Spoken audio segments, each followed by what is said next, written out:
Hello, every pony, and welcome to Curse of the Azure Bonds podcast, episode 9.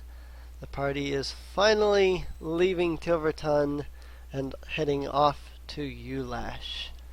That said, I'll let everybody introduce themselves. And we're probably doing this in the normal way, Standard so order. yeah. So I'll go first, as per normal. Hello, everyone. I am Andy the Card Man, playing Amon Vane, this group's tiefling druid, who in between sessions communed with nature, and some new spells, and got some new equipment, and bought himself an elephant, because why not? Oh yeah, I forgot to do that. Oh well, I knew I forgot to do some shopping. Oops. Not like I need anything. I just get reagents. I can't really get anything else other than that. Right. Well, get yourself a horse at least. Sure, good. All right. Yep. So whoever wants to go next, you're up. I guess it's me again.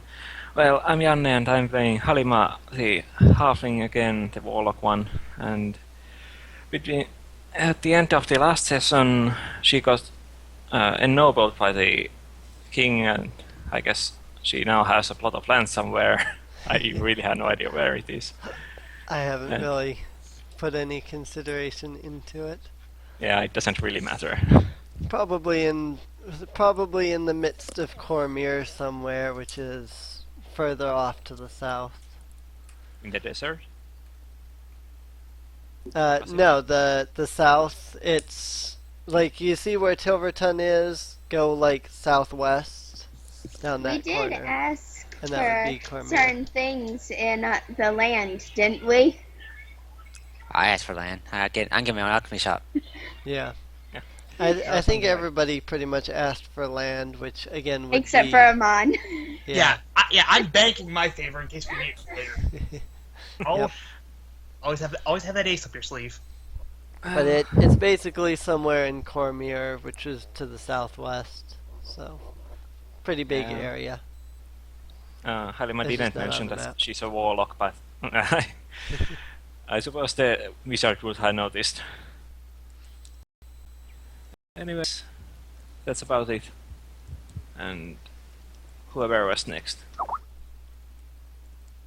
I think that'd be me. Hello, I'm Falling Star. I'll be playing Kaliel, the half-elf, dragon-touched sorceress, with a shield. And a portable forge now, which is fun. Nice. Yeah. And that's it. And my turn. Hello, I am Mia. I will be playing as Edward Drinkwood, pirate governor. And I just found out that everyone got horses. Yay! I love how you Pirate- said it like a question. Pirate Governor? Yep. Alright, Okay. You realize you can now also be a noble. I think that would be.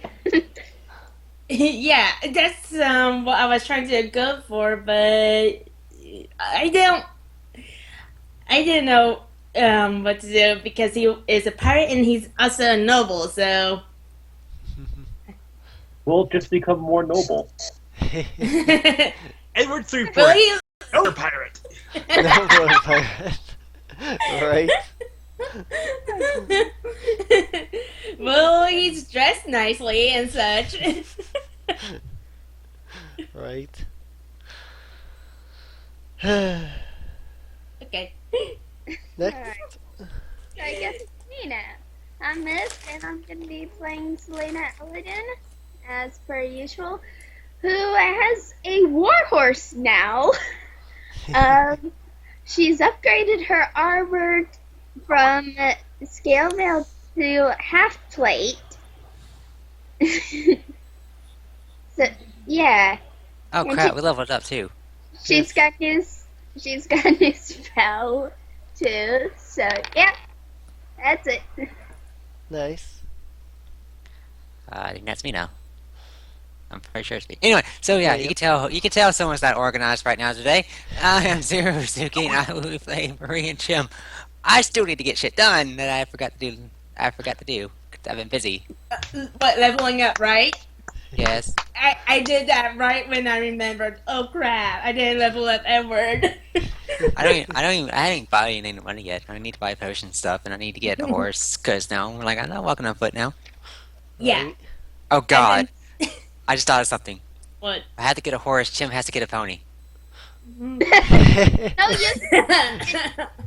Chim was gonna be riding either Lily or Ellie. Remember? But she's gonna be jealous now.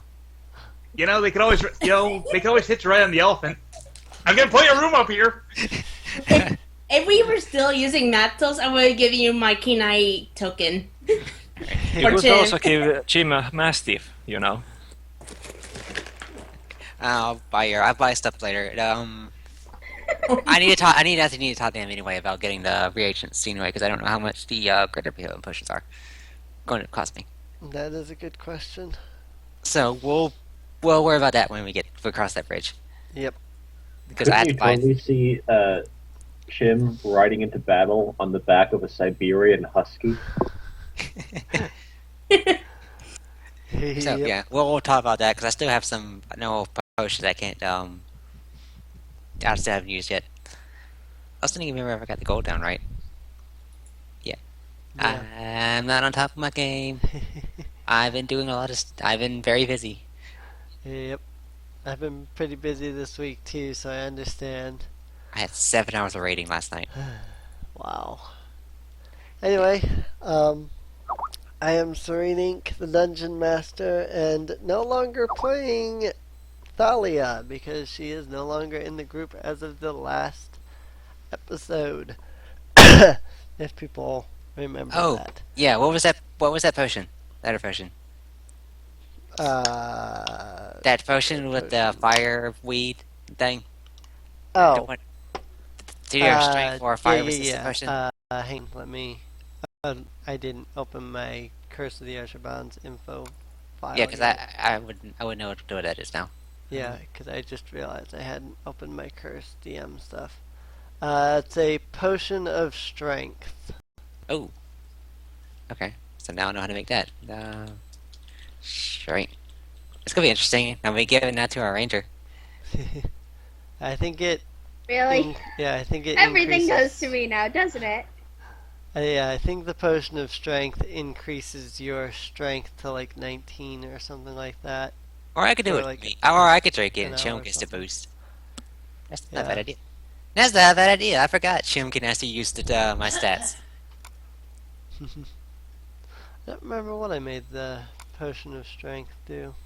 I don't have it I don't have it written down anywhere, which seems awkward to me.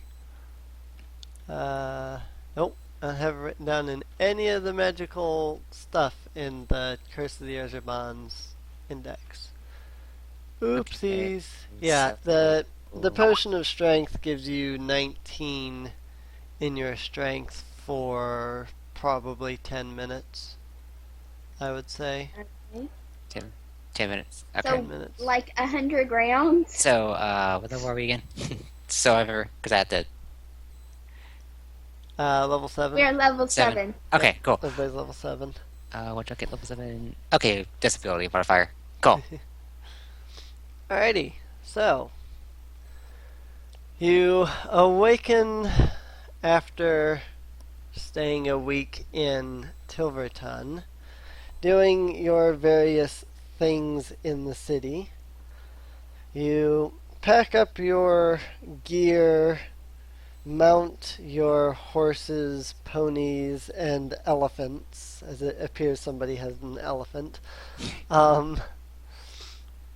And after making a vote as to where you all are going to head, you all decide that you wanted to visit the Sage of Shadowdale, who's said to lock himself away in the Tower of Ashaba, which lies in the city of Shadowdale. That said, let me send everybody the Shadowdale file. Make sure this is a JPEG file. This is not a JPEG file. This is going to be a PNG file, I guarantee it. It is a PNG file. Let me fix that while I'm talking here.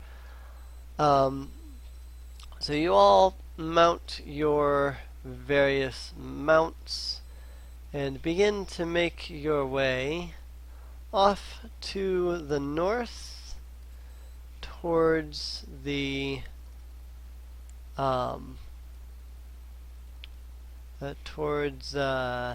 the city of Shadowdale. Okay, I did shrink that down. Save as JPEG file. Hey, someone's playing Final Fantasy 14. Uh-huh. That was my controller. Sorry We about wouldn't that. know who that would be, would we? It's just my controller went off, yeah. Don't worry, I'm paying attention. I recognize that noise. I can know if my controller does that. Anyway, so yeah, I'm ready. Don't worry, I'm like mostly here. Like, people wanted me to do something with them. But yeah, I'm mostly finished. Right. That's not a big deal. I'm still trying to find the Shadowdale file that I just made. That should be a JPEG file for everybody. Alright. Okay. Yep, it is. Okay. So, that is the city that you are all traveling towards. If you look at said image, let me get it open on my end here. You should see some kind of a mark there that says the Tower of Ashaba. There's also the Temple of Lathander and a few other things such as that in the Shadowdale area. It's mostly farmland, but it is well known for the Temple of Lathander and especially the Tower of Ashaba.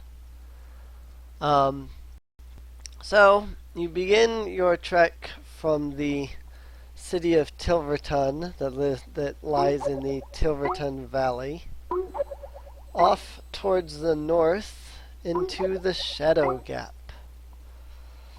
Oh yeah, I got to set this all, don't I? Teacher. You each spend several hours making your way to the Shadow Gap and then begin to make your way in. By the end of the day, you guys are still inside of the mountain range. You make camp, setting up your campfires, food, and so on. While here in this mountainous gap area, what would you be doing in the way of making a watch of some kind? Who'd be taking what shift? Well, for one, Halima now has the alert spell as a ritual, so she would be using that at least.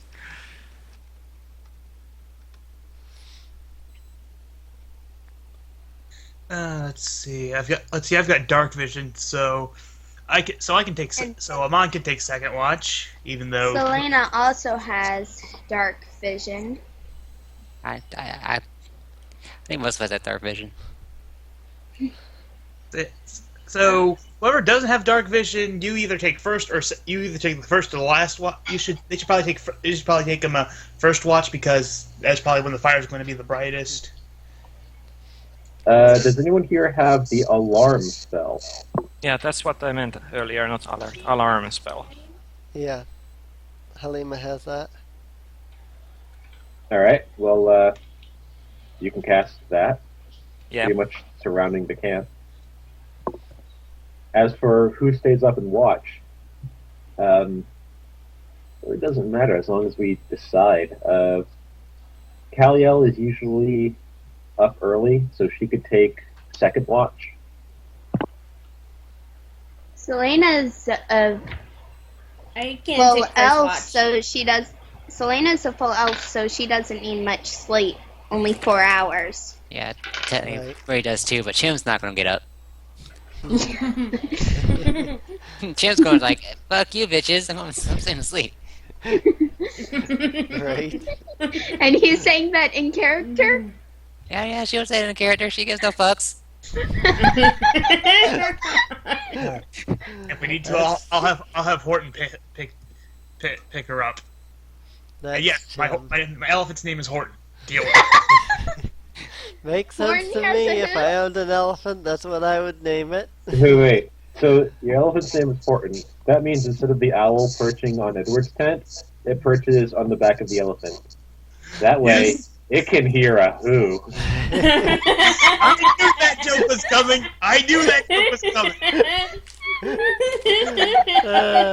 We knew that joke had to go in there somewhere. Yep. Oh my god. If Mark hadn't made it, I would have made it. So anyway, so Edward is taking first watch. Edward, roll me a perception check. Alright, I had to get Matto's. Map tools. I don't have that open yet either. Oh, really? You have. Yeah, I use map tools for like initiative and stuff. I just don't have like a server that I run. For initiative. And please run, because if you guys don't remember, I had to reformat. Okay, there it goes, running. Okay, perception check.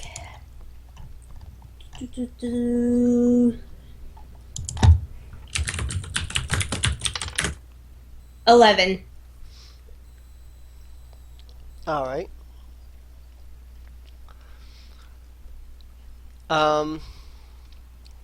Looking out in the night as everybody is winding down and, you know, finishing off their food and so on,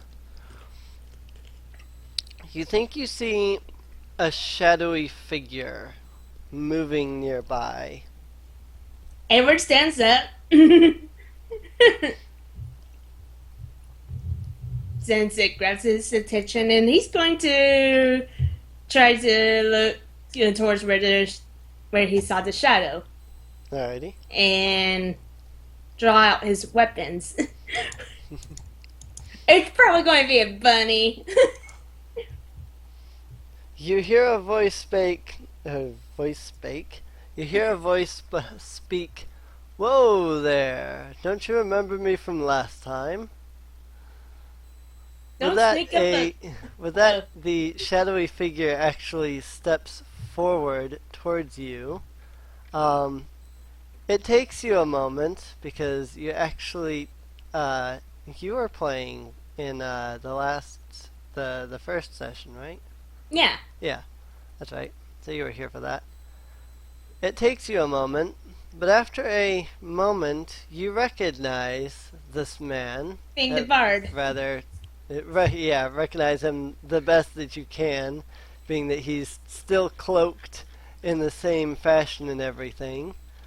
This is the bard that you met the first in your first travels to Tilverton.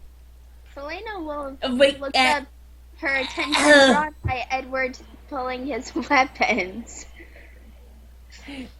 Well, Edward recognizes him, so he's going to sheath his weapons and says, "Please don't sneak up on us again." He gives a bow and says, "I do apologize. I do not mean to sneak up on you. It is rather dark, of course, and of course, as you can clearly tell, I am wearing a bit of a dark outfit. Perhaps not the best idea when I wish to encounter people that I know." Mm-hmm. Edward nods. He smiles and says, "Well then, would it be a problem if I joined you once again for a night? Since we're all here at this moment after all." Selena will shrug, like, why not? Isn't she asleep? Oh, never Not mind. right now. Yeah, nobody's actually asleep right now. You're Ah, just okay. all in winding down as if to go to sleep when suddenly he shows up. Yama's like, All right, so you people know this guy? Yes, we do, Amon. Huh. Because to be perfectly honest, he looks a little bit shady. Maybe that's just the outfit. But seriously, can I get names, sir? Just so that if you do accidentally sneak up on us again, and I'm on watch, I don't try and blast you with a bolt of lightning like the last bard I met. Seriously, a week of jokes of him making jokes about the tiefling that nearly fried him. Ugh.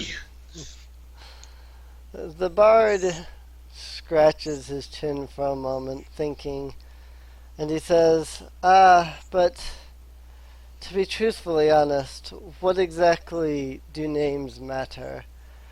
After all, men take the names that they please. I could tell you any name, and it could be a forgery, or... He kind of just shrugs at that. Okay, I'll just call you Slim then. Right, Slim? He shrugs. I've Okay. been called many things. Just so that I know I'm talking to the bard that these guys know before I met them, and not the other bard that I know. Yeesh.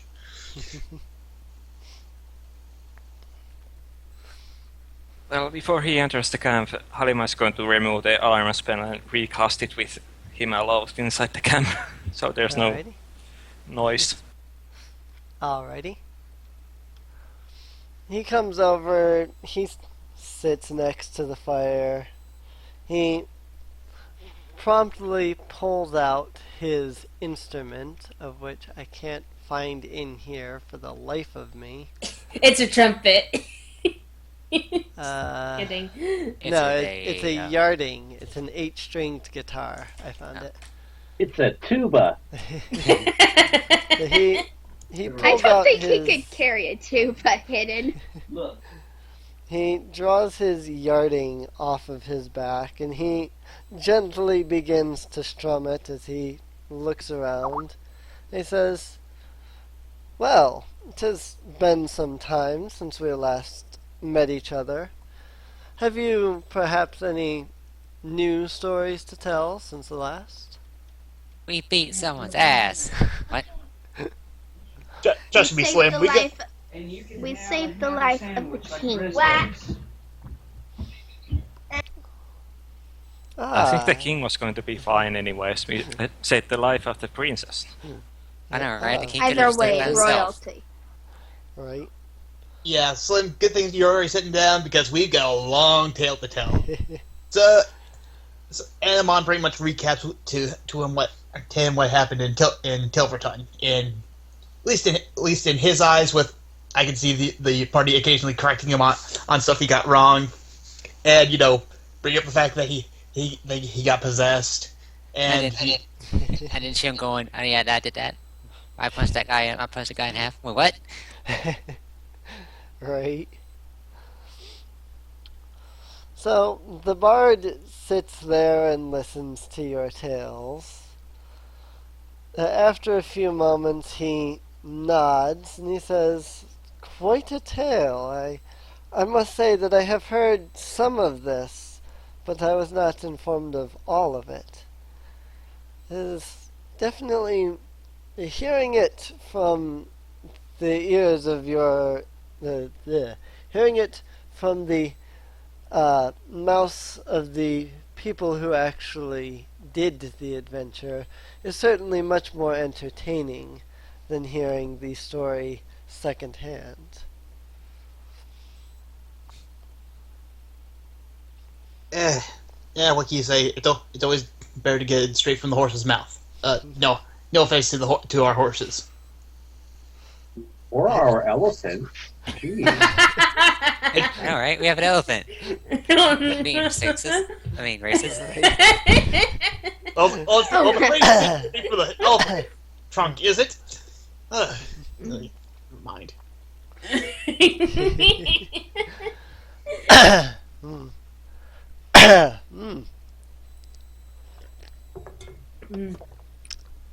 Sorry, I'm trying to eat pizza and play at the same time. It keeps getting stuck in my throat. So the bard, having listened to your tale, now speaks up and says, "Well, would you perhaps be interested in hearing a tale that I have? It could be of use to you." Lay it on us, Slim. Wait, one question first. Like, do you always walk up on people when they're about to go to sleep? Because that's kind of rude. The bard shrugs and he says, "I travel till later at night than most adventurers. It just so happens that I happened upon you because of that. I do apologize, of course, for coming so late. Had I stopped probably when Hugh had stopped, I would still be quite a bit a ways and would not have even noticed you." Amon leans over to him, Calian's I don't know whether he's telling the truth or not, but all I know is this: if we can get some information out of this tale about either Ulash or Shadowdale, then I don't care. If we need to, I can always have Horton toss him by his trunk. I'm gonna do an insight check on the guy. Alright. 22. Is he being shady? He does not seem to be shady. Interesting. He didn't give us his name, but he's not being shady. Yep. In other words, he's being shady. Alright, good to know.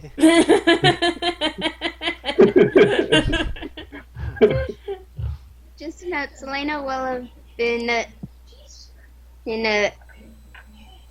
polishing the handle of her dragon lance, making sure there's no splinters or anything. The bard, before he begins his tale, is going to notice your dragon lance. His eyes go wide and he stares at it and he says, "That can't be. Could it?" Consider we got it from the treasure chest of the guy we had to kill in order to get in Tilverton. Yeah, that's what you think it is. Astonishing. I have never seen one in my life. I thought they were simply myth. Well, myths have to have some sort of basis in truth. So there we go. Technically, those are legends, but the runes on here do not tell lies. It is indeed a dragon lance.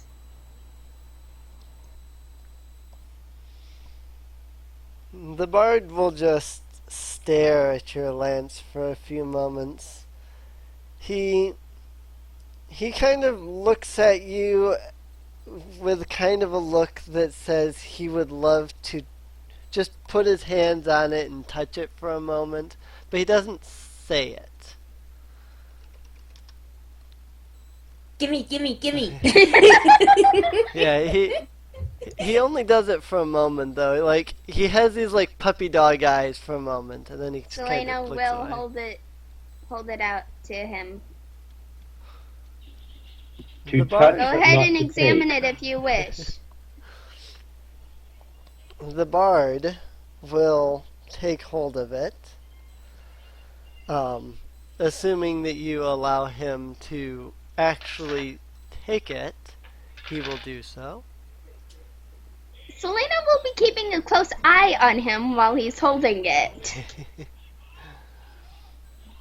He looks over the dragon lance for a few moments, and then after kind of, moving it around a bit and examining the dragon hilt and whatnot, he hands it back to you and says, "Well, it is certainly a dragon lance. It is not the one I thought it was, though." Oh yeah, speaking of What magical was- weapons, Helma hands over the magic knife to Edward if he wants it. Yeah. I was gonna ask as Edward, what sort of dragonlance are you looking for? It's not so much that I'm looking for a dragonlance. It's just there are many different types of dragonlance. You see, a dragonlance is forged by two legendary artifacts, neither of which is currently known of their location. That dragonlance is... I guess you could say it's a lesser lance. It was only forged with one of the two artifacts. Specifically, the hammer, as opposed to the silver arm. If it was I suppose you could say that I had initially hoped that it was a greater lance, which would have been forged by both artifacts. So in other words, what you're saying is we've essentially got a knockoff Dragonlance. It's still strong, but it's not as powerful as something created by both those artifacts. It's weak. I wouldn't call it a knockoff. I would say, how should I put this? During the last Great Dragon War, the Dragonlances became a very important item. The lances were forged in... Sorry, hang on. What's the word for that? The Dragonlances were, you could say, mass-produced. Up until the Dragon Wars, only one man was forging the Dragonlances, and he would take both artifacts and use them together to forge them. Construction of a single Dragonlance would take weeks, at a minimum. When the Dragon Wars began, it was noted the importance of these lances. And so the artifacts were separated, given to two people, to produce more lances quicker. Because of this, the lances that were mass-produced during the Dragon War were of lesser strength. Don't get me wrong, they are still very strong, very effective against dragons. However, a lance forged by both artifacts, a dragon stands no chance against.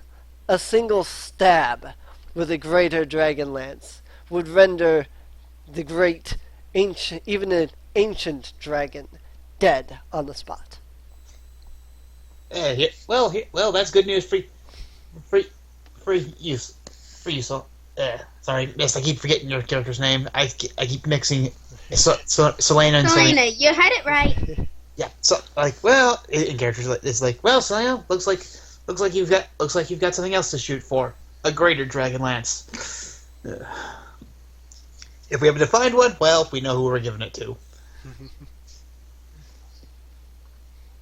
And then she's going to learn how to dual wield lances. Right? Oh dear. Imagine dual wielding two dragon lances against a dragon. Oh dear, Luna. Well, you can kill two dragons at the same time.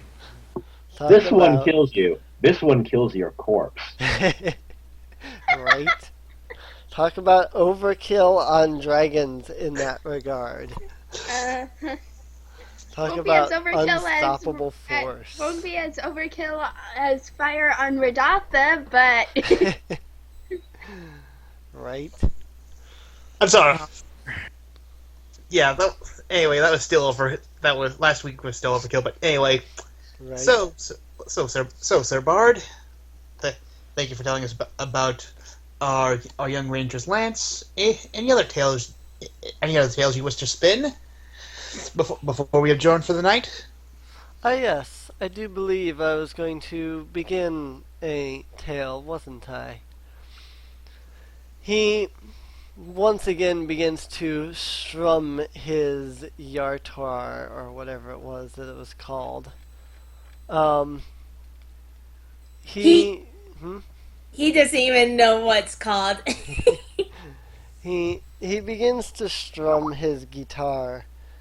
As he strums it, playing a beautiful tune, he speaks of a terrible danger in the city of Ulash.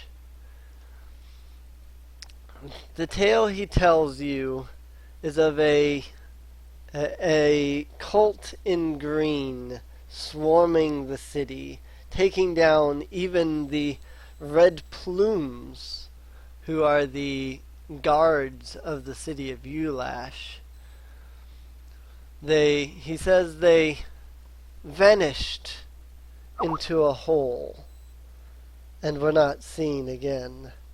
However, it is clear that they still remain, as the effects of their magic still resonate throughout the area. Terrible, horrendous, shambling creatures, mounds of vines and moss sprouting from the very ground itself, tearing down whole walls, bringing the red plumes to their knees.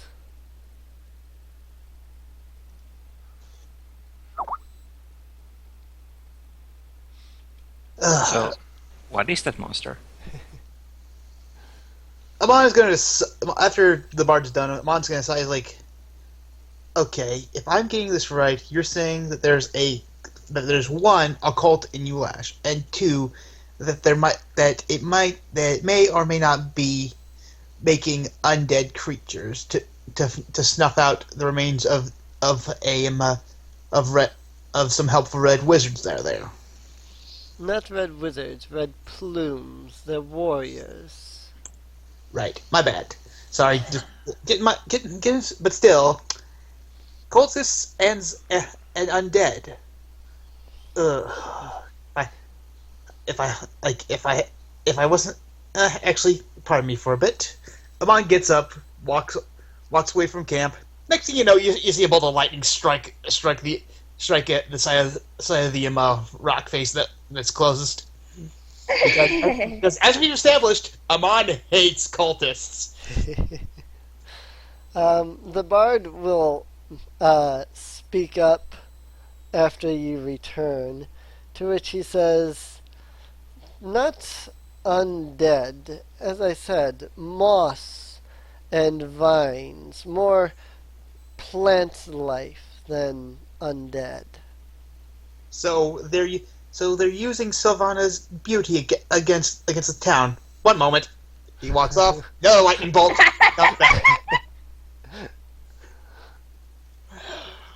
At least they're not undead. Also much more annoying than some flowers, you know? Right. Well, I mean... Right.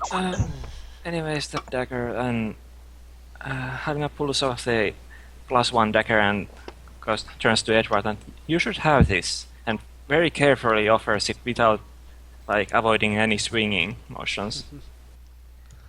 Edward takes it and looks at it. Well, I need the information for it. And what's its magical? You'll know then. Alright. Isn't that singing knife we got? Yeah, this is Mon's like, wait, isn't that singing knife we got from the lair? Edward takes his swings in the there. So, no. Edward swings the dagger, to which the dagger makes a soft, almost singing noise, kind of like you would expect to hear from a wind chime. Have fun with it. Actually, this will be quite useful to distract someone.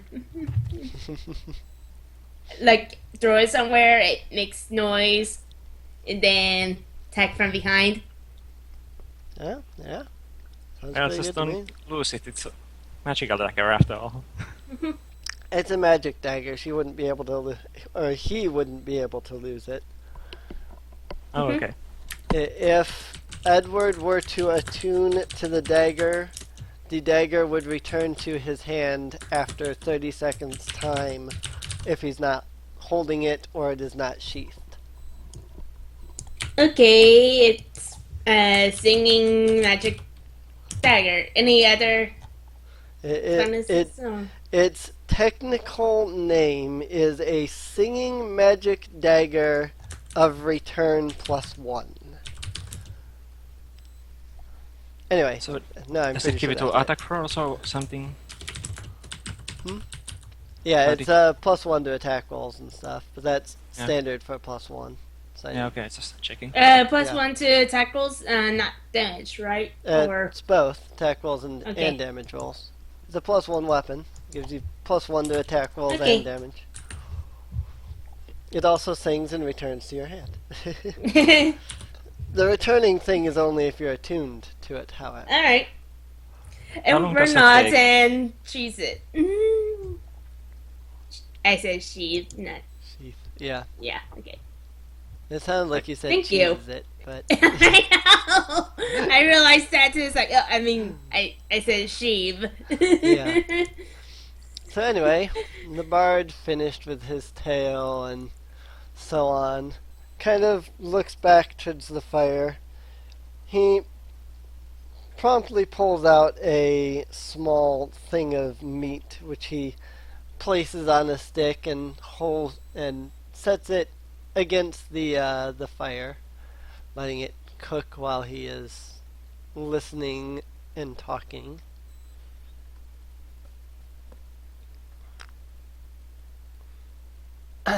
That said, he doesn't actually have anything to say unless somebody says something.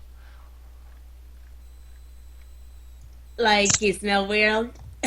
Hmm? Weird. Like you smell weird. Just kidding. Yeah, let's basically said right now. Amon's just steamed that there's that about the whole cult thing. So he's just trying to calm down before he blasts something else. Now don't go killing us now. Are you a cultist? No. Then you're fine. Just hearing the news just makes me upset.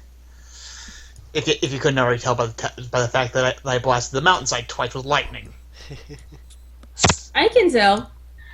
But really, if you keep this up, it's going to attract some people, maybe. And they might be even cultists. And I can kill them. Hey, think of it this way. It will be a target-rich environment. Right.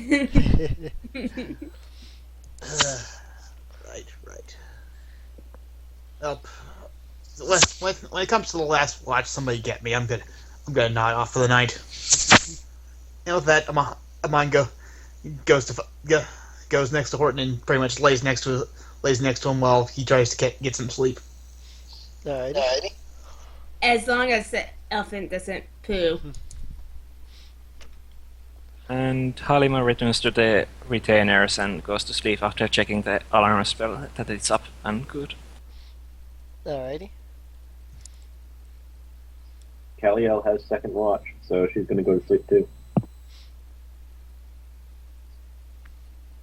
The bard being awake with Edward, will note to Edward at the time that if if Edward or anyone else in the group is willing, he will also take a watch. Hmm.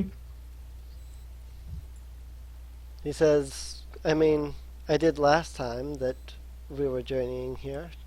I did last time when we ran into each other. Very well. That'll be fine, I guess. You're not going to take the Dragon Lance, are you? I put it into my bag of holding, okay? You could take your bag of holding and, turn it inside out and it'll, Yeah, pop Well, how out. about somebody stays awake with him? right. Mhm. Well, to Edward's question, he would Well, I am respond. sleeping in between a lion and a bear. Right. I don't think anyone is gonna steal from me. What do you? I would not steal from you. Well, then again, I would steal from myself. To Edward's question, the bard would answer, "If I was to steal something from you, I would have done it by now. Besides, I'm a bard, not a rogue." Good point. But I'm sure there are bardic rogues in general sometimes. I mean, a bard can distract people and a rogue can come in and steal while they're distracted. The fact that he said, if I wanted to, I could have, meant that he thought about it.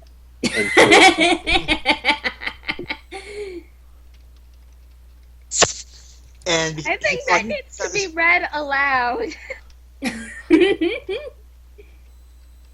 Who else agrees with me?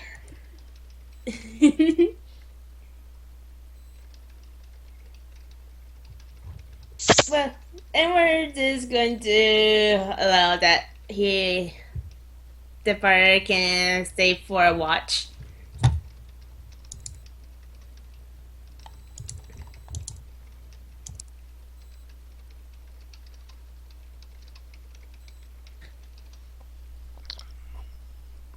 The bard is going to nod to that and just start eating the meat that he has.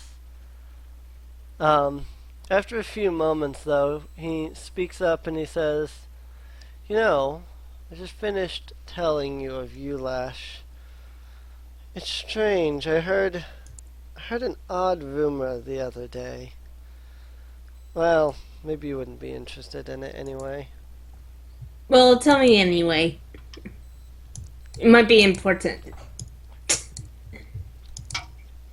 He says, I heard a tale the other day that involved Ulash. Something about... oh, what was it? A unicorn. Red-maned, white-bodied unicorn. At her side was some kind of lizard creature. The two were battling cultists near Ulash. He shrugs and says, that's all I really know. Interesting.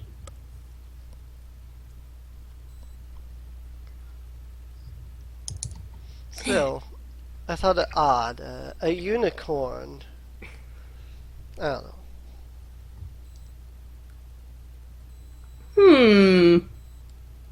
Twilight Sparkle? Red mane, white body? That doesn't sound like Twilight to me. Oh, red mane, white body. Red mane, white body.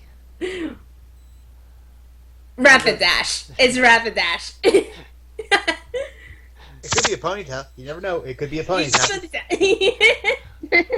Well, don't know to show anyone. Ponyta doesn't have a horn, though. It doesn't become a unicorn until it turns into Rapidash. Yeah, Rapid It Dash. would be a Rapidash.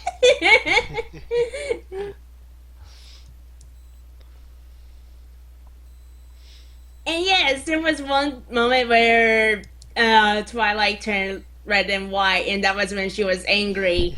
Right. I wasn't completely wrong there. This is true. I had forgotten about Twilight's Rapidash moment. So that said, since Edward has the current watch, the bard, having finished his meat, is going to settle himself down inside of a small bag and kind of play his little guitar thing until he falls asleep. The night progresses as each of you take watch.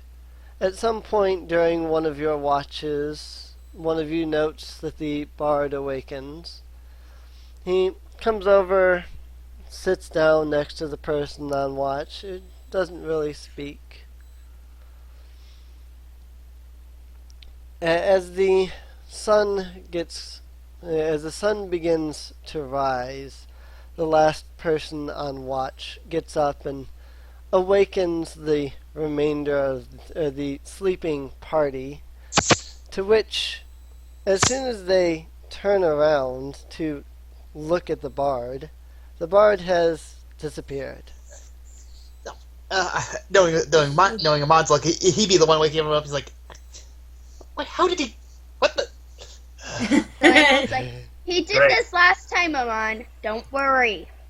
I do not like this. I do not like Slim. I don't like him whatsoever. All he seems to bring is bad news.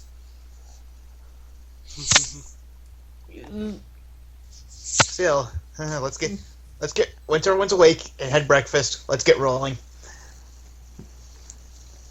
The quicker we get to Ulash, the quicker we can snuff out these cultists, and the quicker we can get the second mark of the bonds removed. And yes, I did put the cultist. Before anyone asks, there is a reason why I put the cultists above getting the bonds removed. You just hear Jim. Can I go back to sleep? You can sleep on the ride there. Okay. I cling on to Ellie, or hang on to Horton because we're gonna be moving soon. Fine.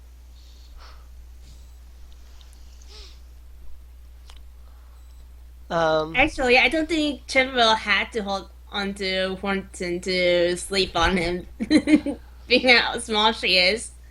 Good point. Horton, pick Jim up and pick Marie and Jim up, and whatever you do not let go.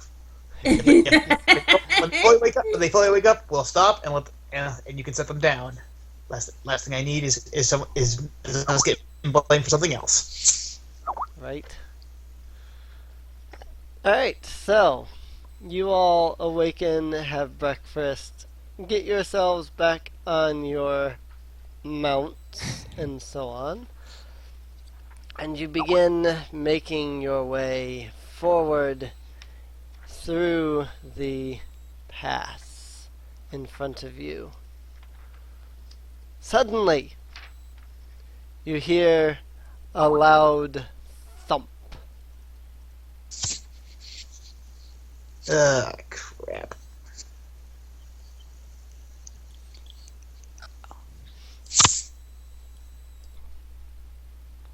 Rolling perception, but got a 3. Ah, that sucks. I'll roll a perception under my best. Nat 20. Does the Nice. nat 20 do it for you? Yeah, that's 25.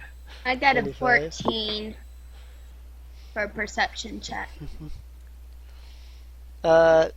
Kelliel, looking ahead, the mountainside seems to be moving. How far ahead? About 100 feet. Okay. Moving how? Is it walking toward us? Yeah, I just thought of the fact that you rolled a 25. Looking for only a short moment at the moving mountain, you quickly realize that it is not the mountainside that is moving in front of you. Quite contrary, actually. It is a massive stone giant making his way towards you. I am going to alert the party. A stone giant figures. Oh, well, get ready, everyone. Well, they can be reasoned with, right? Right? They could just start shooting, you know. Hey, I'm just trying to make sure that we don't have to get into a conflict that we don't necessarily need to. Kaliel is going to shout out, "Stop if you do not wish to fight." Does it stop? Hearing your shout, the giant roars and begins charging towards you. Exactly, so roll initiative. Yep. Yeah. Roll some initiatives. Alright, for 6. 6 Selena for is Halima. 22, and Ellie will have, let's see, For Halima. an initiative of 21. Ellie is 21. Amon has 19. 14. Kaliel has 13. I heard Marie has 14. Yep. No copies so far. Stone Giant's initiative is also 14. It has a dex of 2. What's Marie's dex?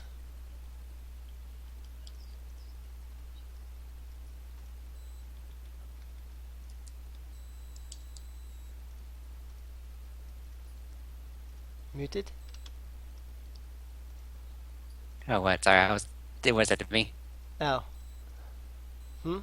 Was that to me? Yeah. You were the one that had the 14, right? Yes. Yeah. Okay. Yeah, the Stone Giant also has a 14 on initiative. Oh, I have a +2. Okay, that would be a roll off then. Okay. 7. 3. Alright, so Stone Giant 7, Marie 3. So that puts Marie second, so that's gonna happen. Alright, so the giant is charging towards you. Selena, your initiative. It Yeah. is roughly about 100 feet away from you. 100 feet.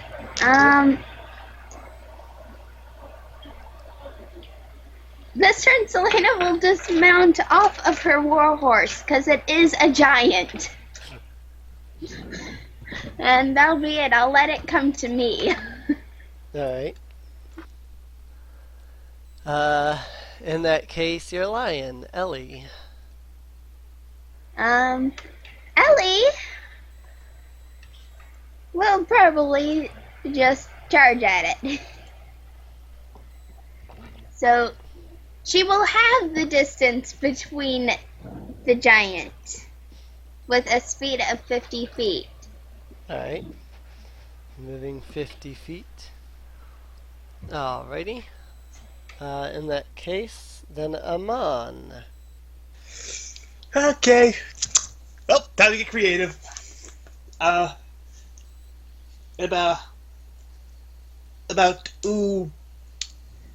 right in front of Ellie, about 50, 60 feet away probably from me and Horton, because I am casting from Horton's back, so this is going to be fun. I'm going to cast Sleet Storm. So yeah, the area 40 feet in front of Ellie. That's covered in ice and snow, and he has to make a dexterity saving throw when he enters that area because he's charging us. Otherwise, he's going to he's going to fall prone if he doesn't make that dexterity save. So yay. Alrighty. Alright, then he's going to make that dexterity save because he is going through there. Nat 1. So yeah, he falls on his ass. The stone giant charges forth towards Ellie, slips on the sleet, and goes crash to the ground. The whole earth shakes for a moment as he kind of just falls. That's why you don't mess with a druid! So that would end his turn in that case, because he can't do anything while he's prone. Can he stand up? Well, yeah, I suppose he could use his action to move, thus stand up. So he will carefully stand himself back up in that case. Marie. Okay.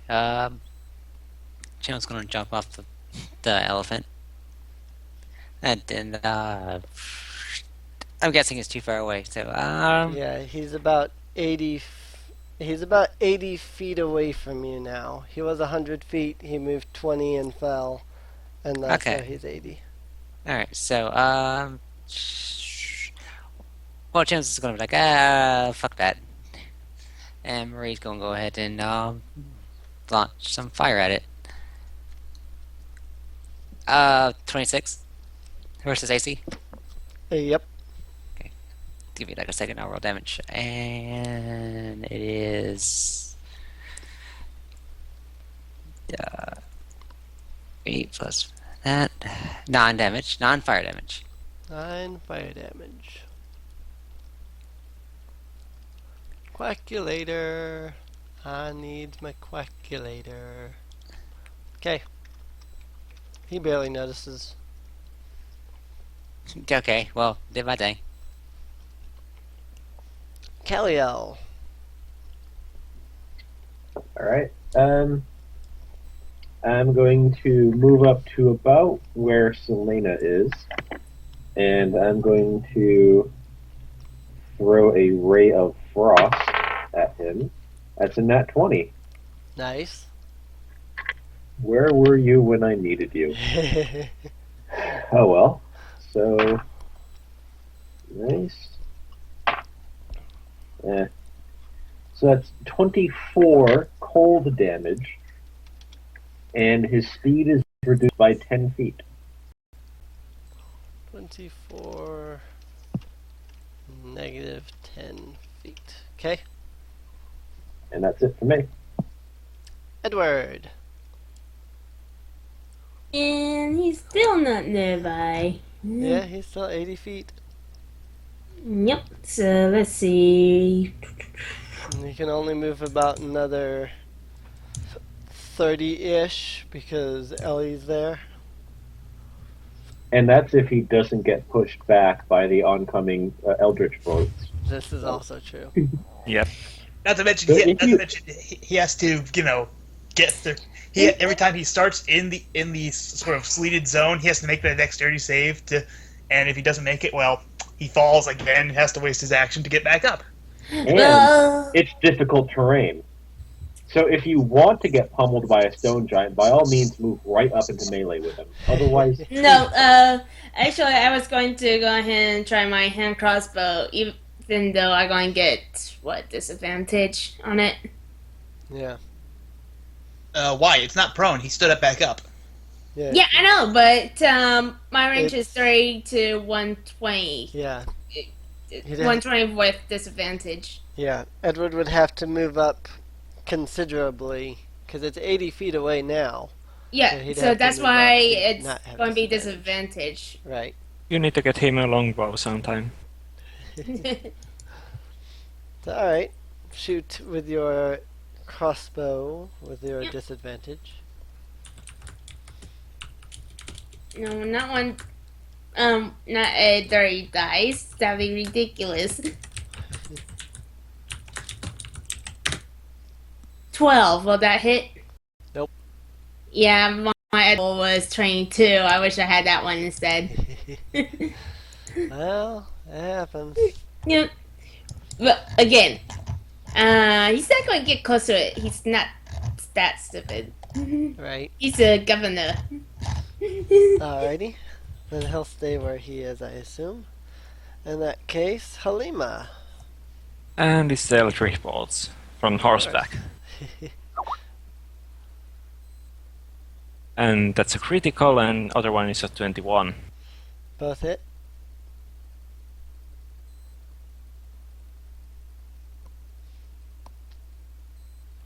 Rolling the critical first.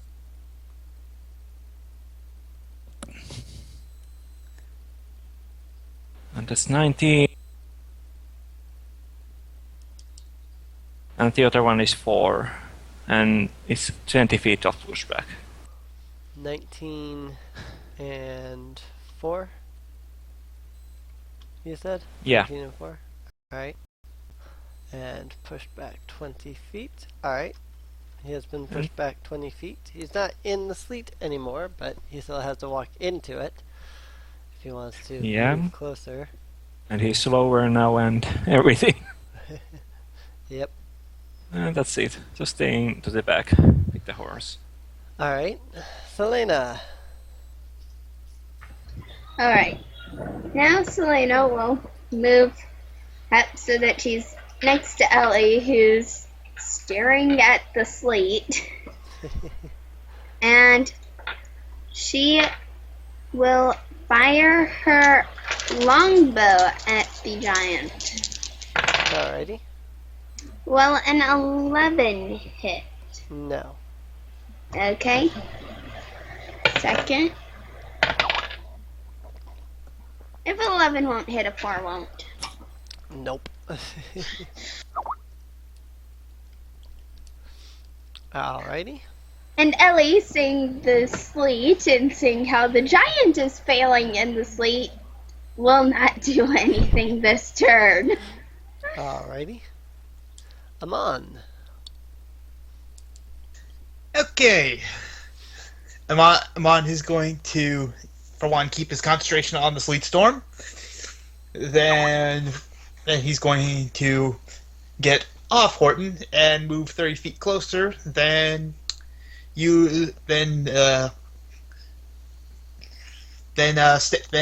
stay where he is, sort of in between. Sorry, can't speak. Just move up closer, keep concentration on the sleet storm, then end turn. Although he's going to be going into a bit of into dodge just in case the guy manages to rush through his sleet storm. Right. Alright. The stone giant is going to attempt to move through the sleet storm. And he's promptly going to slip and fall, because I'm guessing that the DC for that is higher than an 8. Yep, all my saves are 14. Yep. I figured it was higher than an 8 since 8 is the base for saves. It literally can't be any lower than 8. So, yeah. So he's going to charge forward again. He's going to hit the sleet. He's going to slip, fall to the ground with another loud, resounding crash. He's going to grumble at this, and with disadvantage, he's going to use his action to lift up a rock from nearby. This massive boulder that he has in his hand is going to go flying towards Selena. Oh joy. With disadvantage, yeah.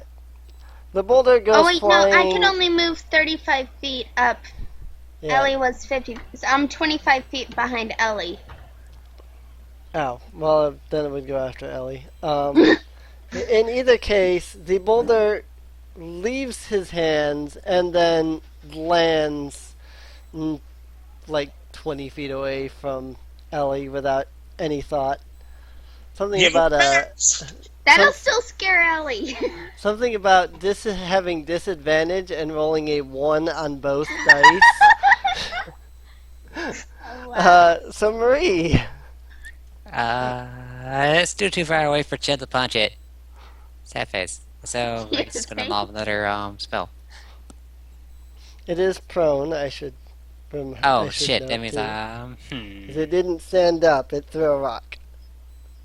Well, I guess Jim's gonna start walking forward towards it. It's too far away. So I guess I'll just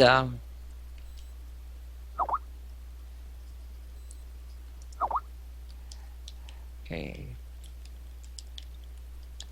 And 12 versus AC. 12 versus AC? Nope. Well, I missed. I missed again. Alright. Kelliel. I'm nothing but ranged. So, yeah. We're still quite a few days. You know what? Screw that. That's not what you would do. That's what I would do, but it's not what Kal-El would do. So we're still quite a few days away from where we're going so that we could do that, but everything I have, except for Fireball, is an attack roll. Well, except for Magic Missile too, but I don't want to do that. So I think what I'll do is I will move up a bit, make sure that he stays within range, and as my action, I'll go invisible. Alright. That'll be it. Edward. Yeah, I'm going to try my hand crossbow again. Is he closer enough? He only moved about 20 feet, where he had So, been I knocked was back like before, Edward moving so. up a bit. Yeah, I'm going to move up 30 feet. Alright. Yeah, this time I can hit him. Yeah, you would still have disadvantage with your crossbow because he's prone. Yeah, but I don't mind. 9. Nope. I know. Oh well. I don't mind really. I'd rather he be prone and not come charging at me and you know. Right. Yeah. Karen gets a new one. Understandable. Yep.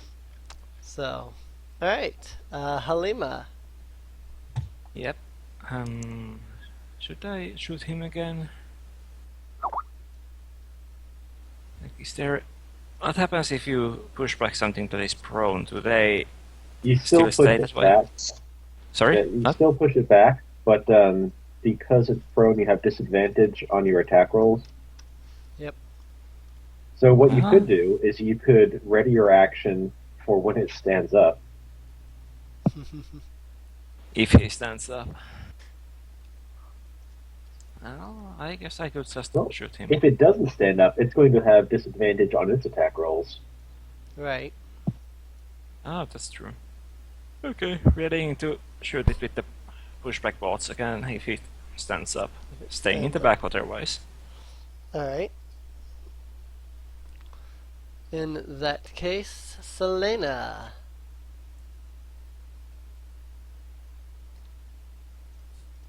Alright.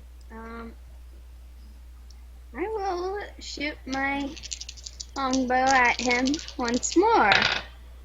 Will a 15 hit? Nope. A 3 will not hit.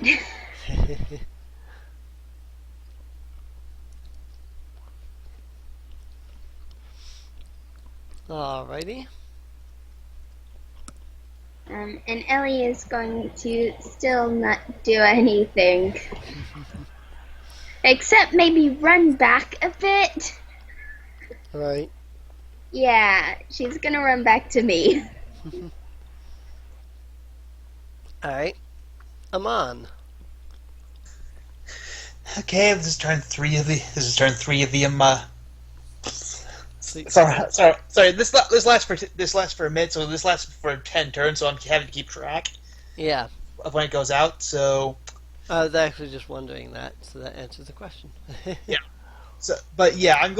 Amon's going to use produce flame on his open hand to just so, and then move about 10 feet forward so that there's still about 50 feet between him and the giant No, wait, he's about 80 feet away from us, and I moved 30 feet, so there'll be 50. So, yeah, I'm also gonna move 10 feet up, so just so, just in case.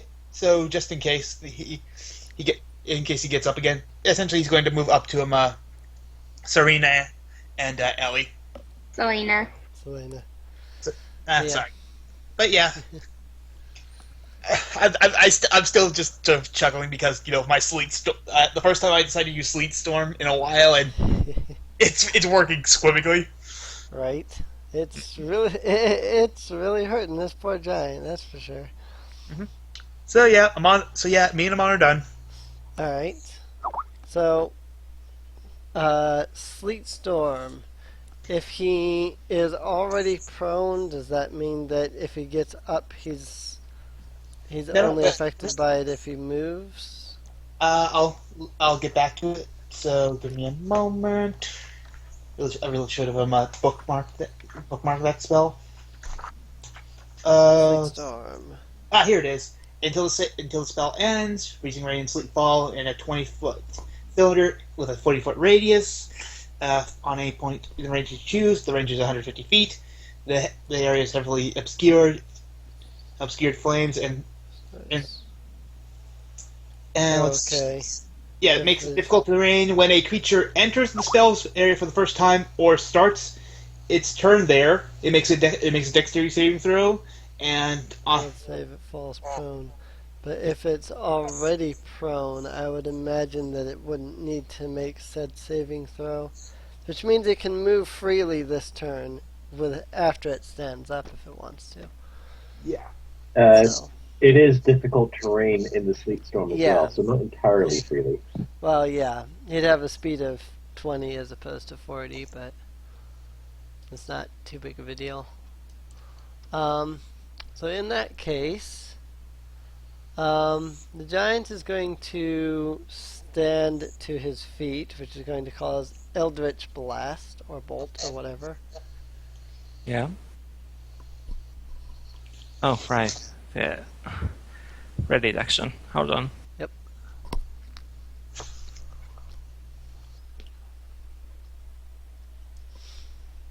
$14 and an 11. Both of those miss. Ah, okay. Unless there's a advantage or something. Because I didn't roll for that. No, I don't think there's advantage. Okay, yeah. Then they both miss. In fact, I think you might have disadvantage because of Sleet Storm. Really?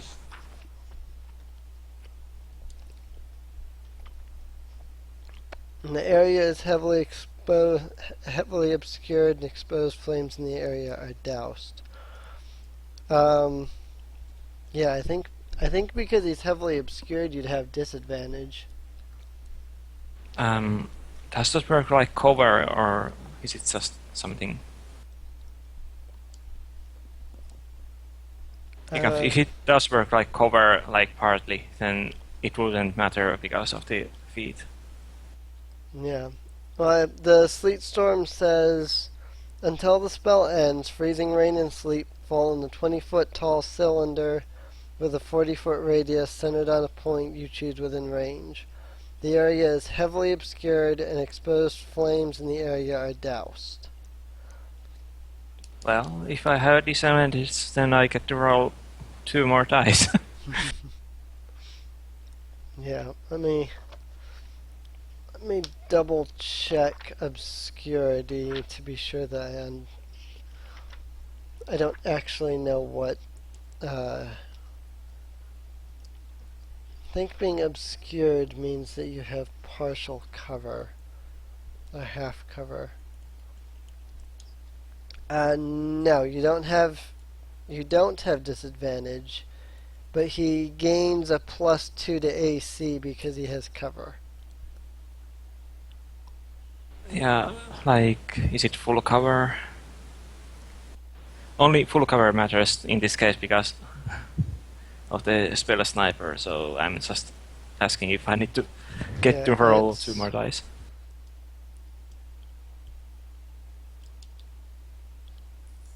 It doesn't really say exactly what is what. I'm gonna guess that being obscured means you have half cover as opposed to anything else. So. Yeah, then I don't have disadvantage, and I don't get to roll more. So Yeah, it's you wouldn't. You wouldn't have disadvantage. With half cover, you don't get disadvantage anyway. That was only a thing in 4th edition. Half cover is +2 bonus to his AC and Dexterity saving throws. well, I mean, like, anyways, that AC bonus doesn't happen. But yeah, Actually, yeah. page 183. Lightly obscured creatures have disadvantage. They're on wisdom checks that rely on sight. Heavily obscured, such as darkness, opaque, fog, or dense foliage, blocks vision entirely. Just darkness. A creature in a heavily obscured area effectively suffers from the blinded condition. Okay, so that affects the creature, but how does that affect you guys too? Because of the fact that he's wouldn't he be obscured by the sleet storm? You guys are on the outside, but wouldn't he be just as equally obscured because he's in it? Or in this case, after I think it would. Yeah. So in truth, it would be the blinded condition is what you guys would be facing as he's shooting at you. As for the blinded condition, that is any creature that is blinded.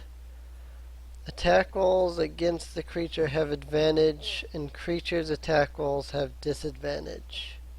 Yeah, see, that's kind of funny because, like, if we were.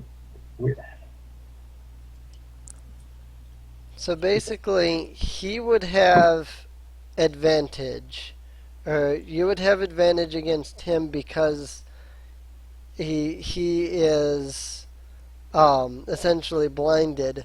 The problem is that because you're shooting into a heavily obscured area,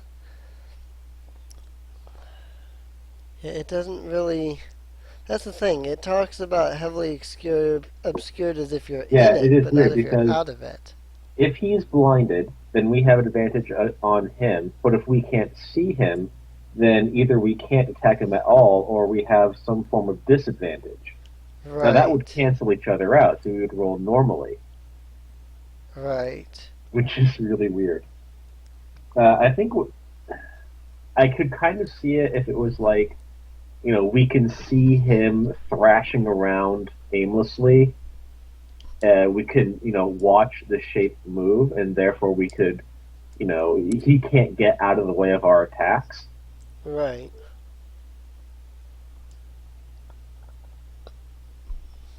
The fact that it blocks vision entirely.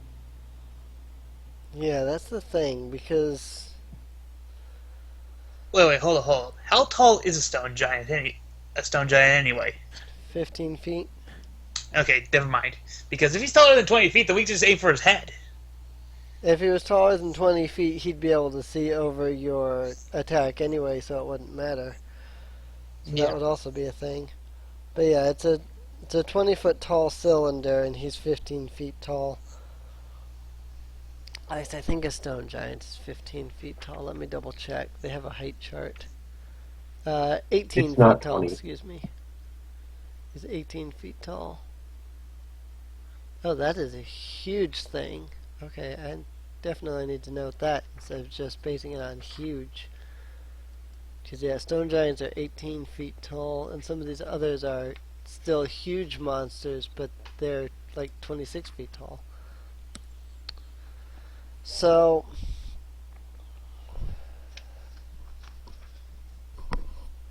let's see. Area is heavily obscured. It says that the area is heavily obscured, which would mean that anything inside of the area would be heavily obscured. That said, anything shooting into the area would have to deal with the creature being heavily obscured. So I would say basically, you would have disadvantage against him, except that because he is essentially blinded, you have advantage, so it cancels each other out. That's what I would say. Okay, so we just roll normally. Right, And just he's- roll normally. So there was no disadvantage or anything like that. Right. And they both On the miss other- anyways. On the other hand, if he tries to attack you, he has disadvantage because he's shooting from the sleet storm. And you Unless we guys push aren't him out of the blinded. sleet storm as we did before, in which case, you can see again, and then this big, 20-foot radius storm, we could just go around it. Yeah, Actually, it's a radius of 40 feet. it's a radius of 40 feet. So yeah, kind of a big thing. If it's a radius of 40 feet, and you cast it in such a way that it stopped at Ellie, then we would not have pushed him out of it. It would have extended true. beyond where he started. You're right. That is a thing. I didn't realize it was a radius of 40 feet. I was thinking like diameter. I've been thinking the thing is 40 feet, not 80 feet. That is my goof in that case. So he's always been inside the thing in that case. Yeah. That is not a thing that I realized. Yeah, that's a 40-foot radius. That is an 80 feet circle. Yeah, so he's always been inside of it, apparently. This was not something I realized. I thought it was like diameter. I didn't realize it was radius. So, oops. Oh well. So he's going to stand back up.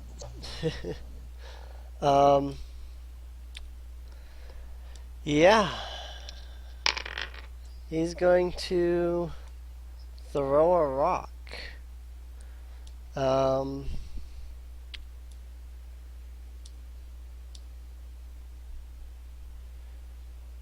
Wow.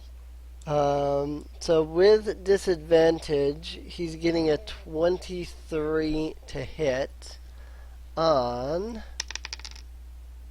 looks like Ellie. Now what now, Ellie? The giant,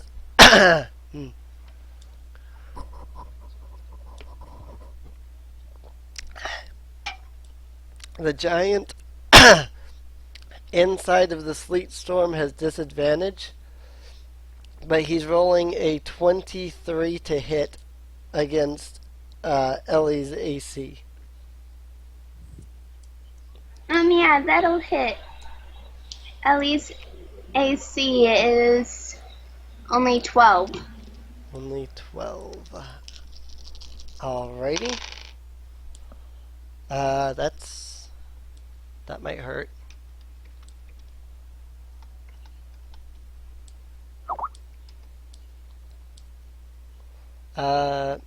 You'll need to make a, well, assuming that this doesn't knock Ellie out, 35 damage. She only has 26 hit points. Well, then never mind on making a strength saving throw. A rock comes flying out of the sleet storm and slams hard into Ellie. Ellie is knocked out. Just flat, stone cold on the ground. If you want me to, I can dispel. I can stop my sleep. Stop my sleep storm if you want me to. Not right now. She ran back so that she was next to me. Yeah, that thing still managed to beat her with a rock. Yeah. And I rolled low on that one. I only rolled 23. So yeah, massive rock. That said, Marie. Okay, so if I get just what you were talking about, we can't see it. It can't see us. Basically, yeah. You have disadvantage, except that because it can't see you, you have advantage, which cancels each other out. Okay, so just on what you know. Jim ain't getting close to that, which it sucks too because I'm losing so many charges. All right. Crit. Crit. Yeah, All right. that's a crit. All right. So.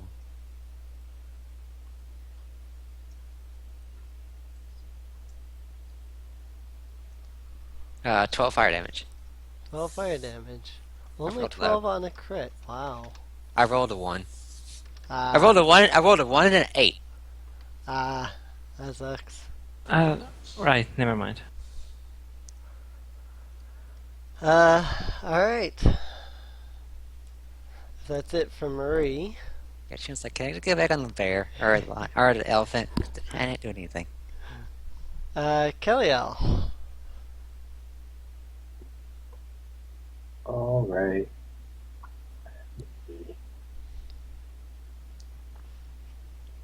I have a thing I could do. I'm not sure if I want to do it.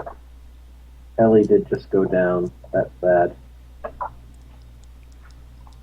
So it might be good to do.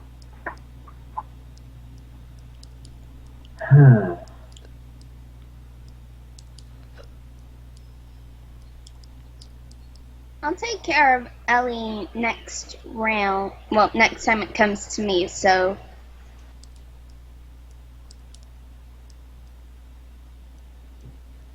Yeah. Alright, I guess I won't cast Wall of Fire. But, this son of a bitch needs to go down. Because we don't want to get hit with one of those rocks. Let's see.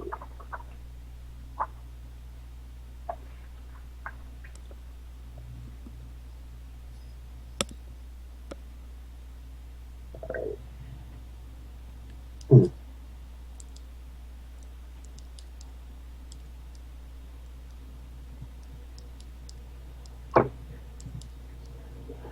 So I could try casting a fireball, but I wouldn't really get anything for that. Ah, hell. We're gonna have a long rest before we get somewhere, so yeah, I'll just throw a fireball into it. So go ahead and make a dexterity save. Make a dexterity saving throw. It has disadvantage on dexterity saving throws. Why does it have disadvantage? Doesn't it have disadvantage Wait, from being blinded? Only for attack rolls. I just checked, it's not for saving throws. Oh. Okay, so it doesn't have disadvantage on... doesn't have disadvantage on that then. Yeah. 20.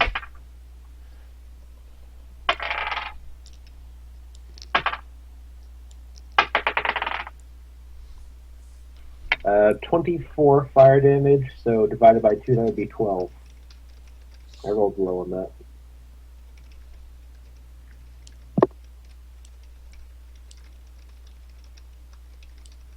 I should just cast Magic Missile. Sorry, how much was it divided? A total of 12. That's accounting 6. for the fact that it's halved. Oh, that's accounting for the fact that it's halved. Okay. So, alrighty. And that's it for me. Alright. Edward. Yep, I'm going to shoot at him again. Alright. Again, I don't want to be close to him. Especially seeing the lion going down. Poor Right. thing. So, do I still have disadvantage? I shouldn't, unless he's prone, still. Well, no, he's not prone now, but... Because Ellie he's was- blind and... Yeah, So- Ellie was on the edge of the thing.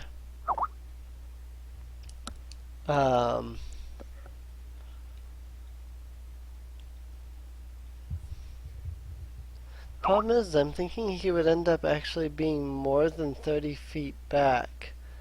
Because 30 feet from where he's currently at would put you inside of the sleet storm. Okay, 'Cause so he's, I'll like, in still the have middle of it. disadvantage then. Yeah, you would. Yeah, you would have still had disadvantage. I don't know. I don't know 15. where he is now. 15. Nope. Okay.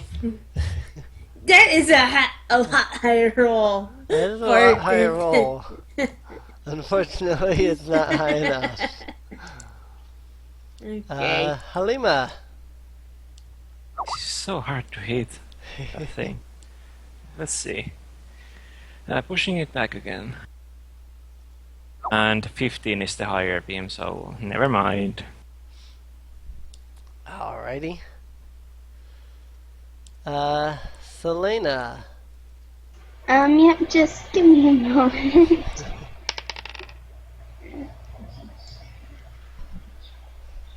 It's there.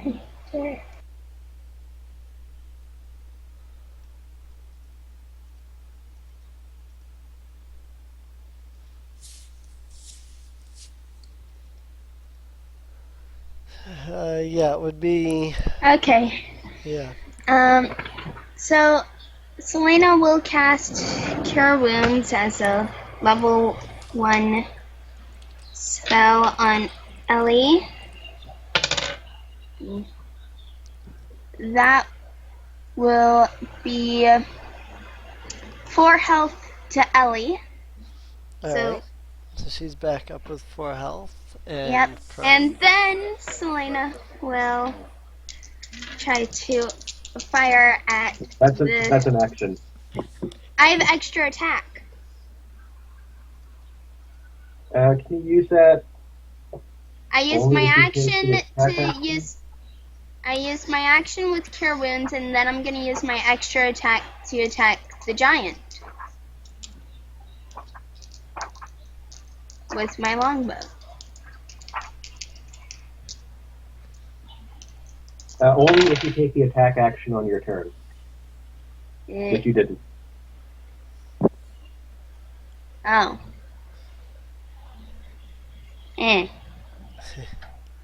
Meh.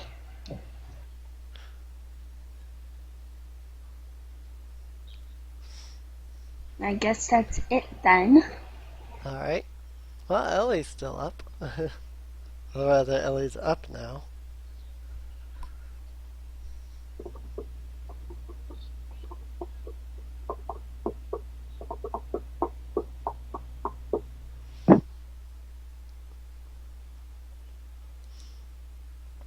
Is Ellie going to do anything? I'm guessing. probably No, not. she's not. I didn't figure. She Amon. would get ready to dodge, at least when the Yeah, rocks she come again. Yeah, she could She'll get ready to dodge. To dodge. dodge. Let's speak right. Okay. Use the dodge action. Okay, this is Gary's like, okay, I can end the sleep storm spell and hit him with something else. But that's kind of keeping us, but it's kind of also keeping him from hitting us really well. So, want me to call off my sleep storm and hit with something else? Because dispelling an action ending my spells is a minor. What's that? Because I'm not sure what it would do to sort of stop my sleep storm. Whether that's an action itself, or whether that's a minor or bonus It action. should say in the spell description or under concentration. Well, it's up to. It can last up to a minute. So Yeah. Hang on. Let me. There's a thing that I can look at that will tell you that. Yeah, it's under concentration. It tells you what it takes to end the concentration effect. Yeah. If you're going to call that out in character, then Kaliel will respond. That's fine, but let's all get an attack ready.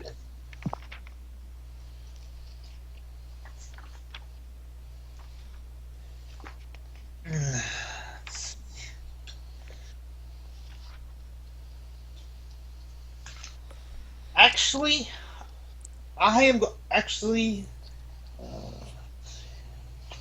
I'm going to hold my turn until after the stone giant moves to see if he tries to get out. Because if he gets out of the radius, then if he gets out, He does not have enough move to get out of the sleet storm if he's able to not fall. yeah. So You can end concentration at any time, no action required. okay, if he doesn't have enough move, then screw it. I'm ending the sleet storm only to well, quite literally call down the lightning and the thunder. Alright. So yeah, going from sleet storm to call thunder. Have him make a dexterity saving throw. Dexterity saving throw 8. Oh, this is going to be fun because he's about to take. Excuse me, 11. This dice is confusing. Sorry, well that still doesn't beat my. Yeah. I figured it still wouldn't, but this dice is confusing. Instead of a line underneath the thing, it has a little dot. So it confused me because I thought it was a 6, and then I realized the dot was on the bottom, so it's actually a 9. Anyway, yeah. But yeah, he's going to take 9 lightning damage now. Kind of rolled low on that, but still. 9 lightning damage. All right. And I'm going to move back because, well, this spell has a range of 120 feet, and I do not want to get hit by a rock. Well, he could still hit you with a rock, but so without the sleet storm, the whole area is no longer affected. In which case, he has his full movement speed back. In that case, Did he take damage from that? yeah, he took damage from that. Oh. In that case, the giant is going to roar loudly, being very upset about being knocked to the ground several times and then blasted by fire and lightning. Who is closest to the giant exactly? It would Probably probably Probably be me Ellie and Selena. Ellie. Me and Ellie, because we're side by side pretty much. Alrighty. In that case, he's going to come charging up to you. Oh, George. He's going to pull back his massive great club. A crit Dart. and a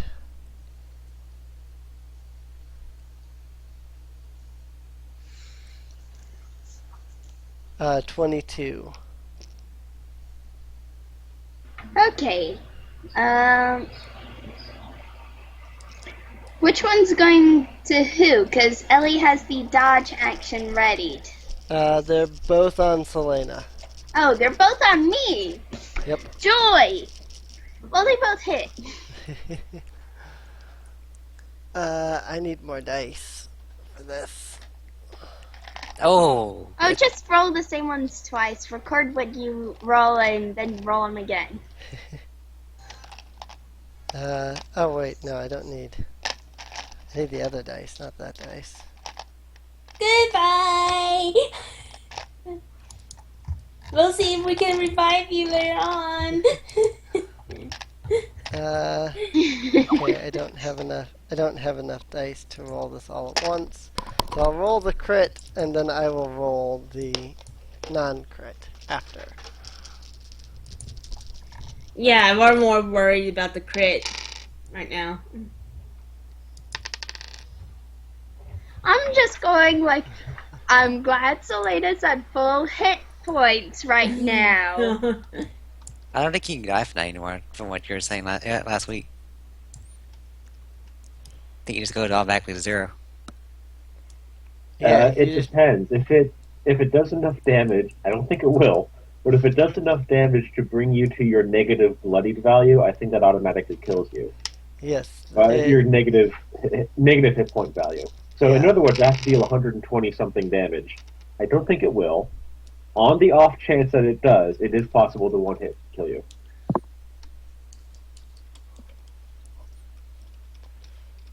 And also, if the first attack was a hit, well, if the first attack was a crit and that brings you down, the second attack is going to Do a either death again. saving throw instead.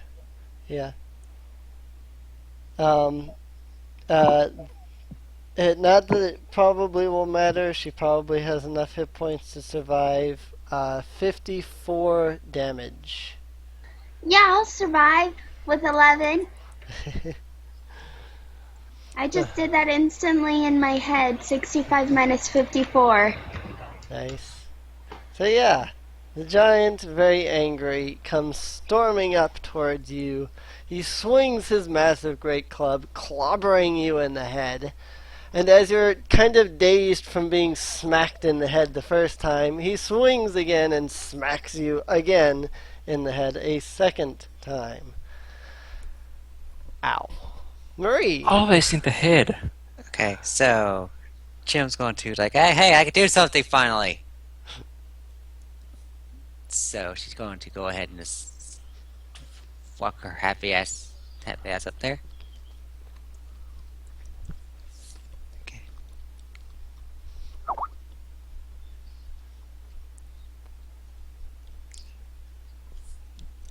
Okay, so she's gonna walk up. She's going to go ahead and punch it. She's going to hit a 21 to his AC.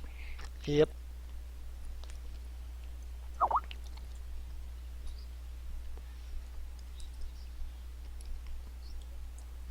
Four damage. 4 damage.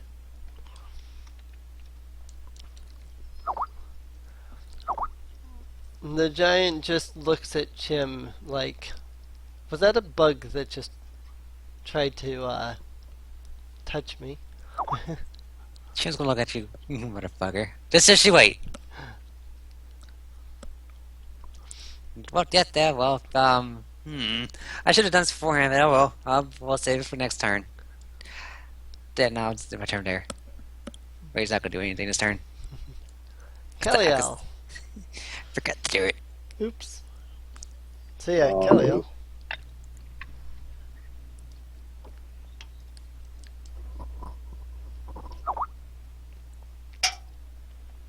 Yeah. I'm going to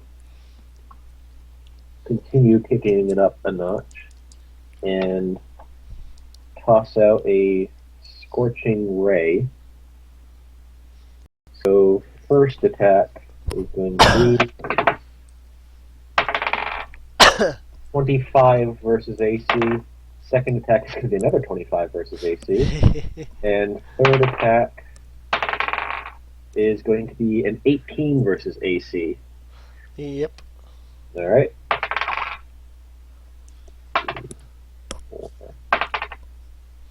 9, 13, 19 fire damage. And that'll be it for me.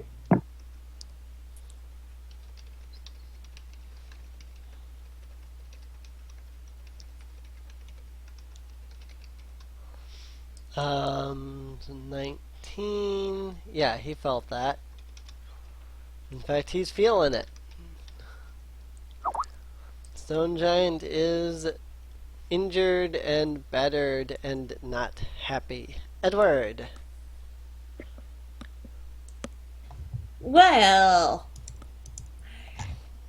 this thing that annoys Edward, so instead he's going to pull out his scimitars and go up to it. Probably a bad idea, but he's going to do massive damage to him. As long as he hits.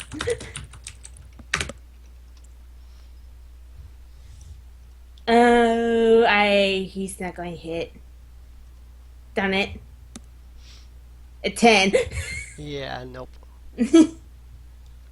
Ugh, crap. I'm going to get hit. And die. Alright, Halima. Okay, There's still 4 shooting it people in again. front of you. 10 and 19. 10 and 19. The 19 will hit. Let's say Okay, rolls. then... Roll us 2. 5 damage. You're also pushing him, right? Yeah, pushing back 10 feet. 5 damage. He's feeling that.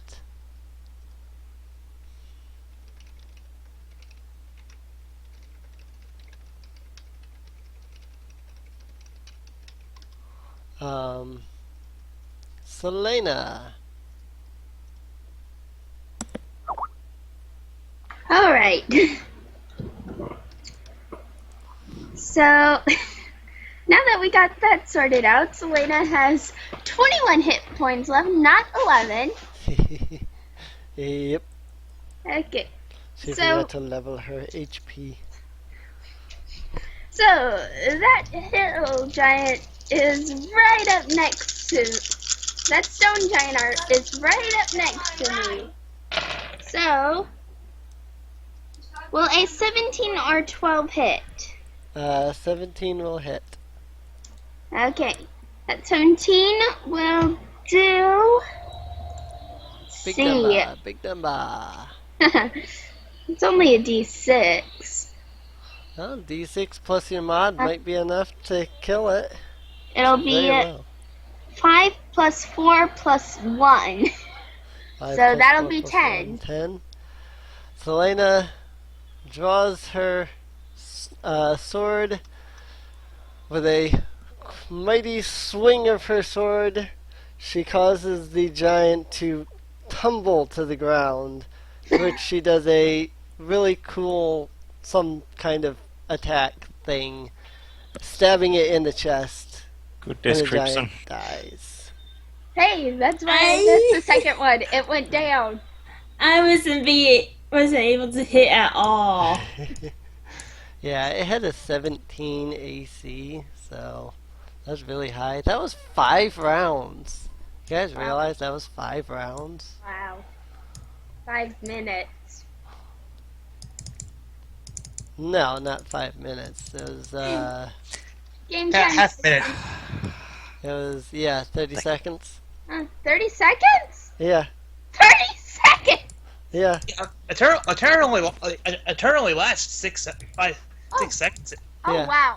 Oh, One wow. round is 6 seconds. Oh, wow. So yeah, that was 30 seconds. Wow. Kaliel is going to go over to the spot where she saw the giant moving initially. She's going to turn invisible, and she's going to investigate to see if it came from a cave or something. It did not come from a cave. If you're looking at footprints, at the massive footprints that it left, it looks like it came from further up the mountain.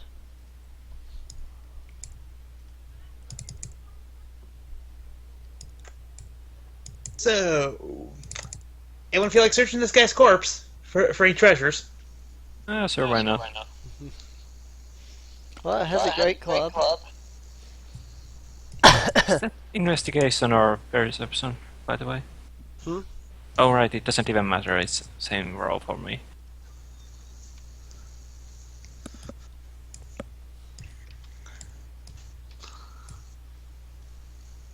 Seven for looking for treasure. Oh, wait, that's a D10. Oops. I rolled a 2D10 instead of 1D20. But 15, looking for treasure. You find a pouch on its belt. It contains 20 copper and 2 platinum. Giving those to Edward. Okay. For About- safekeeping. Wouldn't you rather trust the ranger with this? Amon's gonna be like, hold up. Well, why don't we give it to him, Selena? I mean, she's good. She's pretty good at keeping track of our money. Right. Not that I don't trust Edward, but pirate.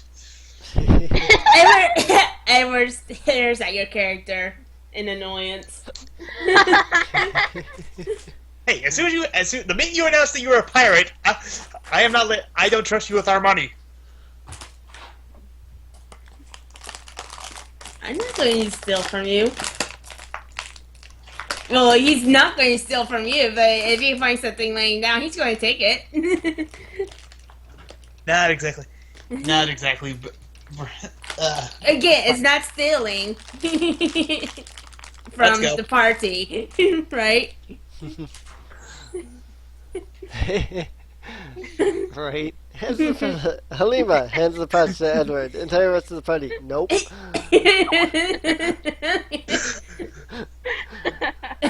So, that said, Oh, too late. Selena has the giant's pouch. Searching the giant further, it has no other valuables or anything. It had no armor or anything. It's just stone hard skin. Huh. Yeah. You know what? I am very tempted to. I am very tempted to see if I can. Nah, that'd be gross even for me. Amon is sort of debating on whether or not he should carve up some of these stone giant for food, but then he's like, nah, even I'm not that cruel. Like his nose. What? Like the You want me nose or to- something. Nah, like besides, I think stone giant meat is kind of tough and gamey. I mean, The question is the stone. stone giant actually just made out of stone? well, if it's just made out of stone, then you know we could probably break part of it off for crafting purposes. But Check the monster manual. If it says it's an elemental, then it's a good chance it's made of stone. It's a giant. So it's just a beast or giant. It doesn't say anything about being an elemental. Yeah, it's just classified as a giant. I'm actually looking over the stone giant information, but it doesn't look like it makes any note of it being made of stone, so I'm going to assume that it just has stone hard skin, as opposed to being actually made of stone. so yeah, I was gonna ask. He's like, so does anyone actually want to have stone giant meat for dinner, or should we just leave them here to rot? Well, waste not, want not. I got plenty of rations. Anyone else? Not eating a giant. No. No. And it's a stone giant. No thanks, Amon. All right. I'll leave it be for once. Yeesh, guy carves. No, Yeesh. it's a stone. How can you eat stone? It may not Made be of made of stone. stone. It could just have really hard skin. Yeah, it doesn't have. It isn't made of stone. It Alright. just has really like stone hard skin. And No, I don't want to the break skin any is like- teeth from trying to chew hard. Yeah. Right. I get it. No stone giant meat to bring along. Well, let's. Yeah. Right. Well, back on. Chim, Marie, you gonna join me back on Horton, or are you going to ride your own animals today for the rest of the way today? Chim just jumps on there. Yay! All right. Stone What? flying pony. Let us on Horton. Alright. Moving further on. You all spend the rest of the day making your way out of the Shadow Gap.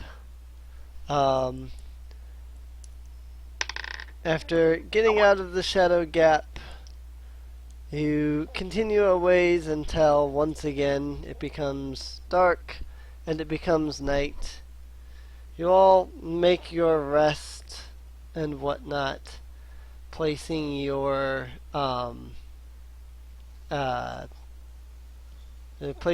watches however you place them. And Amon's going to actually note, like, if we see Slim again, if Slim walks up on us again tonight, I'm going to like I want someone to yell at him for not mentioning a stone giant up ahead. I'm not sure if he knew, but setting up the alarm again. Alright. So, while you sleep, or while the party sleeps, the person on watch finds themselves dozing off. After a short moment, the person on watch finds himself falling asleep, to which all of you begin to have the same dream. You all are standing on a wide, flat plain covered with swirling mist. As the mist just disappeared as I said her name. That's funny.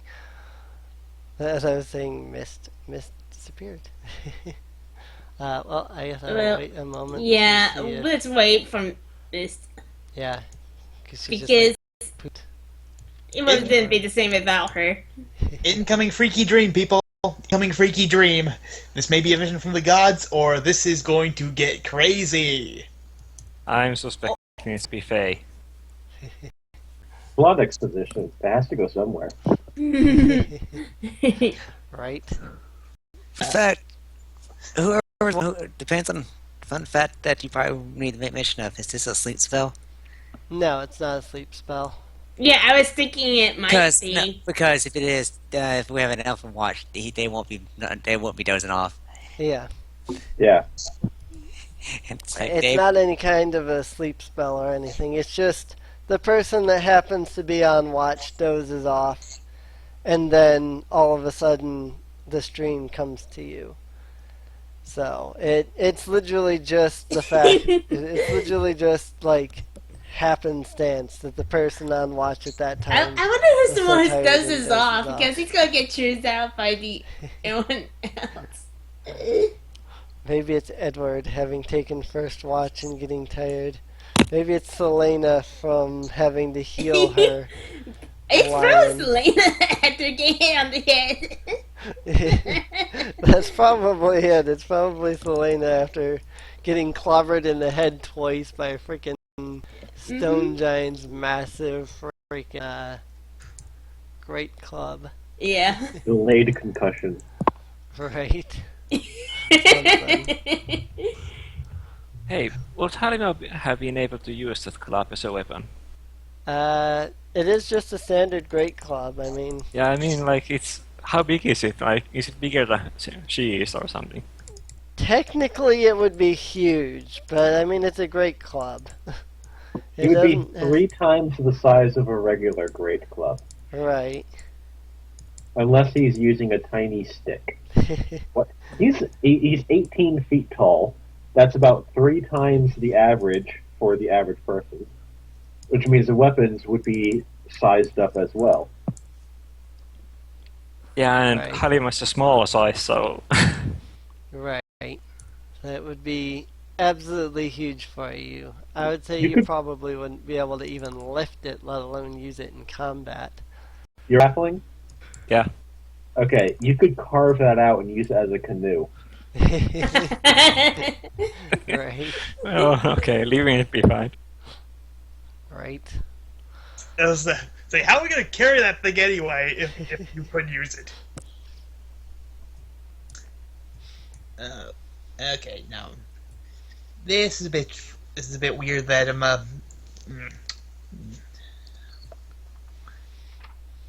still waiting for Mist to get Mist, back. I'm yeah. not sure what happened.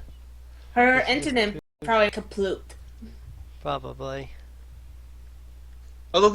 although I have to wonder, before the person on watch nodded off, was everyone else having separate dreams? Then they all got pulled into this dream, or what? Because Yes. Whatever you were dreaming. But then whoever's on watch dozes off, and then all of a sudden your dream changes, and you all find yourself dreaming the same dream. okay, so yeah, I can actually see reactions from the groups just being like, "What the hell? This wasn't what I was." Right. You were having a really nice dream too. Yeah, I'm about to be like, Where the hell am I? This wasn't my dream. Is it What just were you us, dreaming or about? also the retainers and horses and whatever? Dream. I'm sorry, too many people at once. What? How often do you have that level of awareness in your dream? Like, do we have to roll a d20 to see if we're all lucid dreaming? We're just going to work this into. We have no idea. We're going to wake up tomorrow morning like, how does I dreamed about you guys last night? I did too. And on some, like, probably half of the time, I can tell I'm dreaming. Jim goes, "Who the fuck are you? Why are you in my dream?" Right? I'm just God, wondering if he's the so elephant privacy, is dreaming as guys. well, and the others, the retainers and whatever. You just hear Jim go, "God, he's a pirate for me, guys. You invaded my fucking dreams." Hey, for all I know, you're invading my dream, Chim. So cork it. Right. You should be honored then. Well, you're all technically having the dream separate, but you're all having the same dream. Like, you don't see each other. Oh, You know, you're all seeing the same thing, but you're not seeing like it all together. So we're Does that so make we're all sense? so we're all experiencing it at the same time, but we're not experiencing it like we're experiencing as a group. We're experiencing it as an individual, but in a group setting. Right. Dreams are weird, man. Well, I learned that a long time ago, like Yep. as a kid. That You're I talking to always do that. you're talking to a guy who half the time doesn't dream at all. I just black out. Then it's sometime there the next day. Yeah. Oh, when I was a child, I would get nightmares on a daily basis. I think So everybody's like that though when they're young. Right, so Mist's internet seems to be just gone at the moment. She doesn't seem to be coming back right now. So I messaged her on Skype. It says she's online, but she's not responding. So whatever's going on has just like killed her internet at the moment, I guess. yeah. So I'm just gonna go ahead and read this off, and Mist can just pick it back up from the podcast, which is part of the reason that we do this anyway. Mhm. So that said, you are standing on a wide, flat plain covered with swirling mist. As the mist thins and parts, you see you are standing on a great map of the north, in the location where your mortal body rests. There are others on the map now, regarding and taunting you, declaring you the puppet, and they the masters. These are your enemies, and in your dream your face grows flush with anger. On the map, on the rise that houses the ruins of Ulash, a cruel woman with a bloodless face, dressed in white, laughs and beckons you to come to her. She opens her hand, palm outward, to reveal a living mouth there which snaps at you. At her feet are a pair of silver gauntlets, overgrown with twisting, moving weeds. To the north is a man standing on the battlements of Zental Keep. He is dressed in the ornate battle armor of the High Priest of Bane. His face is marked with ceremonial tattoos, and he is dripping with jewelry. He carries a jewel-encrusted mace which he points at you, and in a low voice he commands you to come hence to meet your true masters. At his feet lies a great sword, whose blade glows with the rosy light of dawn. To the south cackles a bent old man in the robes of a red wizard of Thay. Small dragons fly about his head like buzzing gnats, and you see he is wearing a circlet on his brow, with the image of the dragon and a green gem at its front. The red wizard laughs again and points at you, beckoning you forward. You see he stands on the bare top of Haptooth Hill, west of Assembra. Behind the three, flaming in one place then another, you see a great shimmering pool, A being of pure fire appears, then disappears, as the pool moves elsewhere. To Flan, then Hillsfar, then Tilverton, then the Elven Woods. It speaks a single word, Tyranthraxis, and the heat grows. You awaken in a cold sweat. This was no ordinary dream, but some message from greater powers. I like to picture everyone just getting sitting up right at the same time. Everyone's covered in sweat. Everyone else see that because with us looking at our body and the giant peoples at these different places and the pool, the moving pool and it's speaking Tyranthraxis and dreams. They are freaking weird, man. That was all in character, by the way. Well, hold on. I mean, these are all the folks we're trying to beat up, yeah? I'm guessing. So, we saw a map where they all were. Why would they tell us that? I don't know. Maybe they're crazy, and I don't know. Maybe they felt the fact that we took down Radotha, and they're pretty much like, "Oh, you took down Radotha? Well, we'll try that on us." I don't. Do I look like I'm a druid, not a psychologist. I deal with nature more than nut jobs. Well, I can imagine one of them being idiots, but I can't imagine all of them. It's either that or some higher power or one of the other gods decided to sort of show us who we need to take out and where. So exactly, and maybe even how. Wait a second. Huh.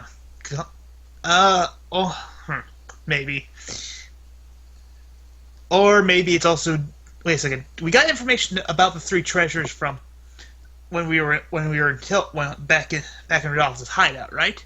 And they were a pair of gauntlets, a sword, and something else.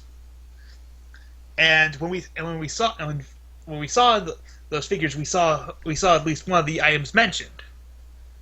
So either they have it, either the item that we need to, one of those three items is there in that city with them, or that's the item we need to procure in order to defeat them. Yeah, the third item was a dragon helmet, I think. Of some sort. A helmet with dragons flying around it. There you go. So yeah. So that's what they have. Mm-hmm. All right. So we know what we're looking for. We know where to find it. We know who to beat up to get it. Yep. Wherever that vision came from, that was a big help. Yo, Amon looks up at the heavens like, yo, whichever one you got sent us that vision, thanks, but next time, could you be a little bit more clear?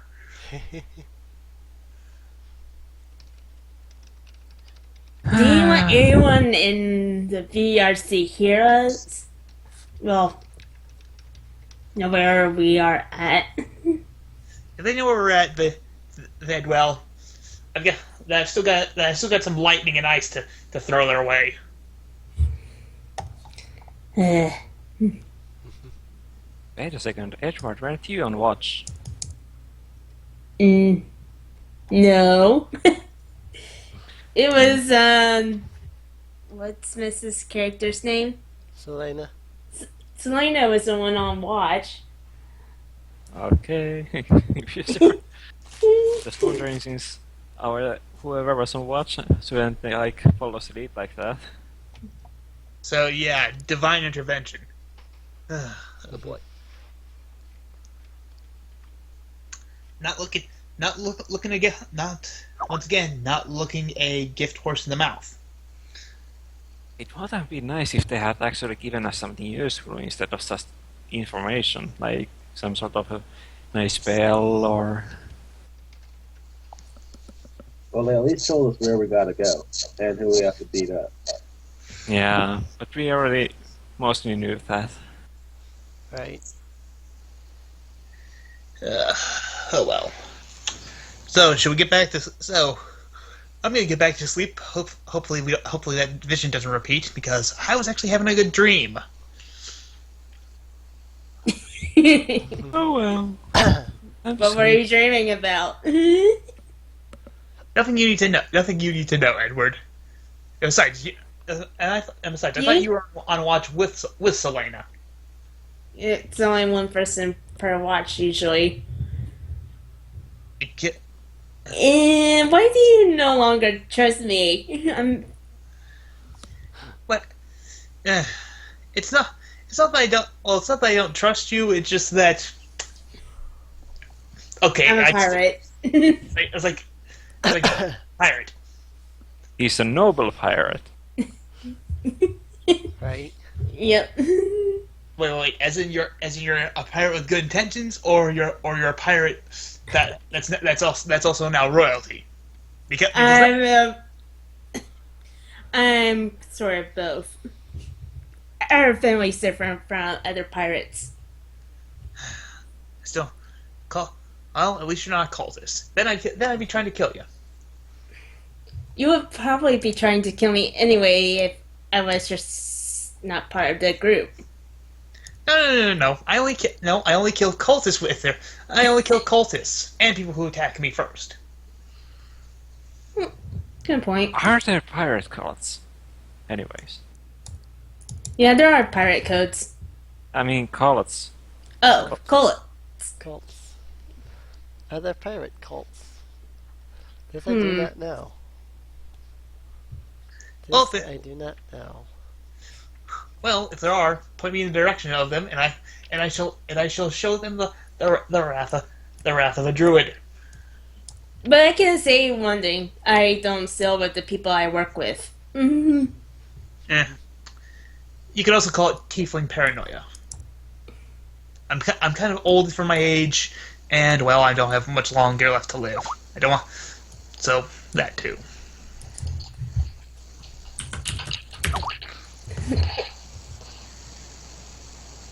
All right. So yeah, good night. Night. I'll stay on watch this time. Alrighty. You all return to sleep after that interesting vision. The night passes and the day begins.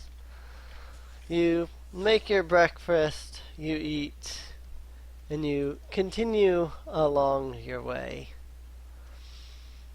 A few days pass as you make your way from the Shadow Gap towards the crossroads near the Spider Haunt Wood.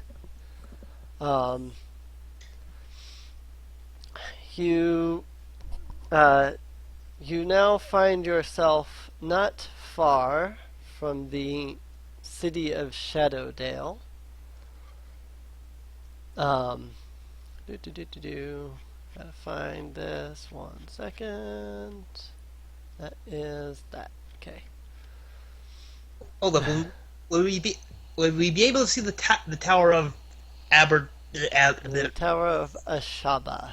Would we be able to see the Tower of Ashaba since we're getting close to Shadowdale? Probably. I'm not entirely certain of the height of the tower. It doesn't really say. But probably. The Tower of Ashaba is kind of central in the city. It stands to reason that if you can see the town, you can probably see the tower itself. Yeah, it was pretty much just a point of, well, we're getting close. I can see the tower, that sort of thing. Yeah. It's about 8 stories tall, so it's not huge, but it would be definitely visible. Yeah, definitely. Once we got close. Probably about once you hit the forest, the forest lining between that and the thingy. Between that and the town.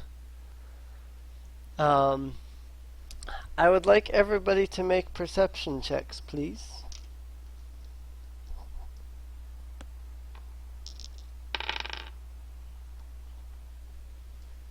Three. 16.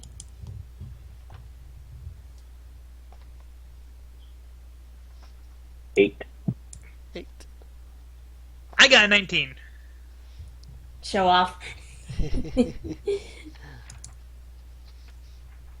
Halima never notices anything.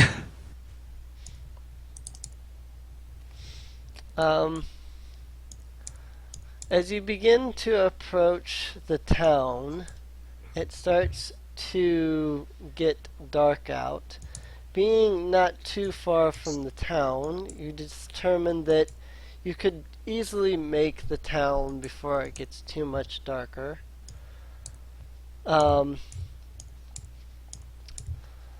That said, there is a howling. No, you hear a howling noise in the wind. Oh wait, I just remembered something. Didn't we get a potion that was supposed to ward off lycanthropy? It's a scroll of protection from lycanthropes, I believe. Yeah. And we just heard howling in the wind. Invisible. Why am I not surprised that she do that, folks? I'm not surprised. Hey, if you got it, use it. Right? Right. I'm preparing. You know what? I'm preparing. I'm getting my moonbeams spell prep because that forces transformed objects, transformed creatures back into their original state. So, yeah. Nice. Well, since the sorceress turned invisible, Halima is going to ready her both right away.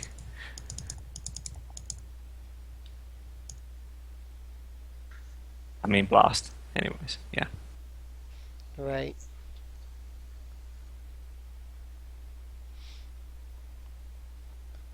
Do.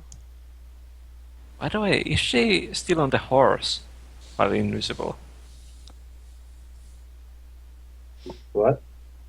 Well, is she riding a horse invisible? No, she's on her cart. Ah, right, okay.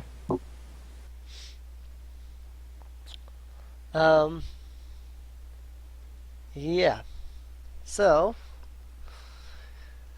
like I said, you all hear the howling in the wind. It's only about a minute later before you find yourself surrounded by 3 werewolves. Define surrounded. Like, is there one like 2 off to the side and then 1 off to the other side, or? Something like that, yeah. Basically, they're like corners.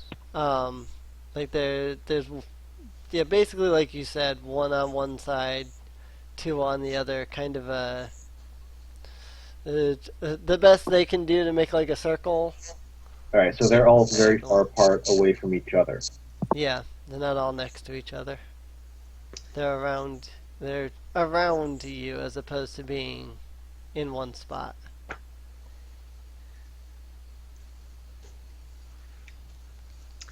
Well, werewolf showed up, so Amon's casting Moonbeam on the one in front of the party. So as soon as that thing starts its turn, well, for one, since hold up, I don't know if it's immediately as soon as he casts it, and because it has a 5-foot radius and it's a 40-foot cylinder to of dim lights, and I'm not sure whether immediately. Oh yeah. Oh wait, no. When it starts its turn, it has to make a Constitution saving throw, and if it's a shape changer, which I'm guessing werewolf it is, then it gets disadvantage on that, and when it fails, it instantly reverts back to its original form. So, All right. I centered that thing right on one of them. So 25. And it has a 5-foot radius, so 25 feet around that thing. That's how much light is being cast. I'm making sure I'm getting all that information right out of the way now, just so that we don't have to worry about size things. Right. It's a 25-foot radius. Oh, sorry, it's a 5-foot radius. So 5-foot radius. So 10 feet around it. Okay. Mhm. That helps. Alright, so 10 feet around it is a light, shining light. Because long rests, everybody needs to reroll initiative.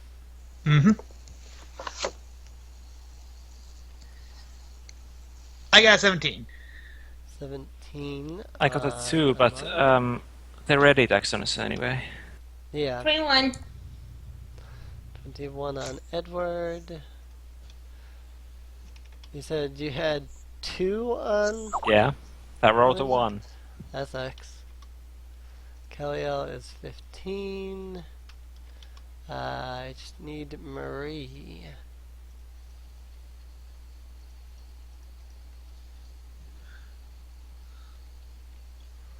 Well, at the moment, everybody but Halima is going before the werewolves.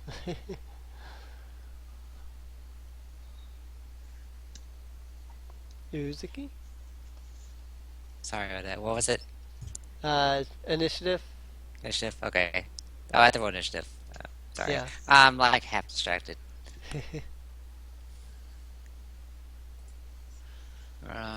Okay.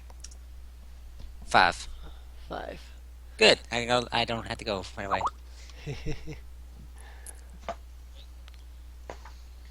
I have to check the fighter stuff. Just a lot of stuff. Readied actions. I'm hungry, so. Well, Yes, my sir. moonbeam was my raid action, so.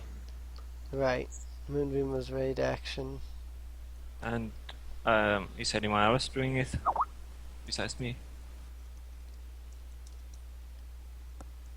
I guess not. So the electric blasts are going away. How many are there? There's 3 of them.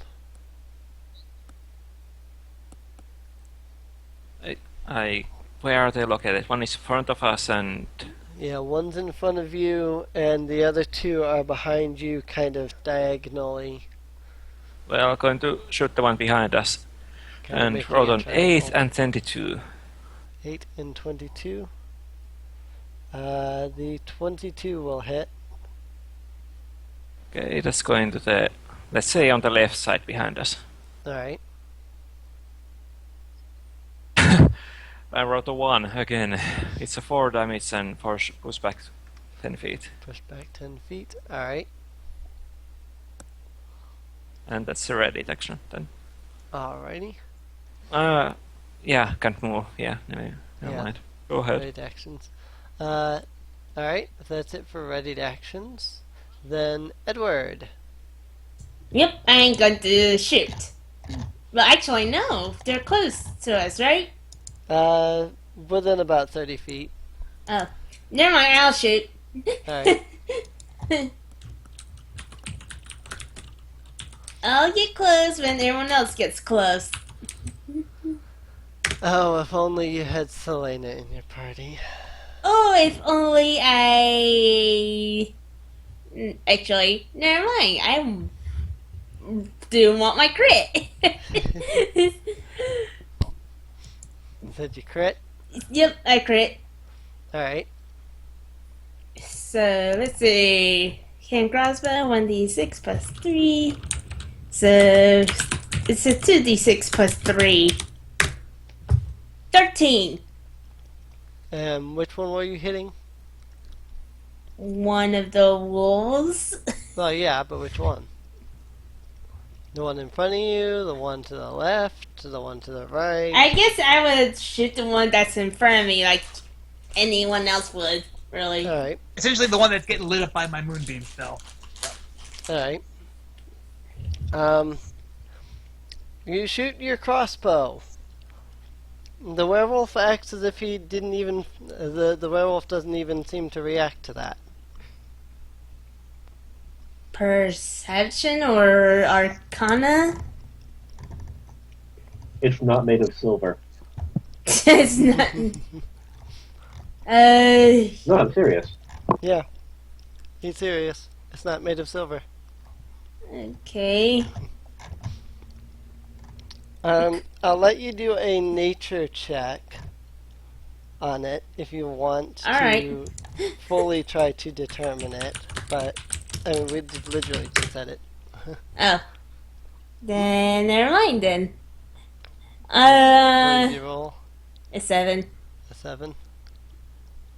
Okie dokie dokie. But anyways, will my magic dagger work? Probably not. Can always try. Can always try. Yeah. On my next turn. That Since I already said, did. Yeah. yep. That said, Amon. Right. Amon's going to get off Horton by sliding down his trunk just to show off. And he's going to cast Thorn Whip on the werewolf that he has currently in the moonbeam. So, All right, and that's the one that was in front of you. yep.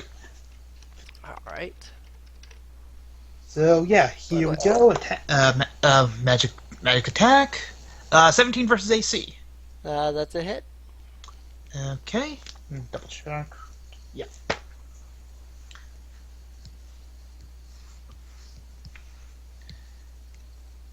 He'll take 6 piercing damage.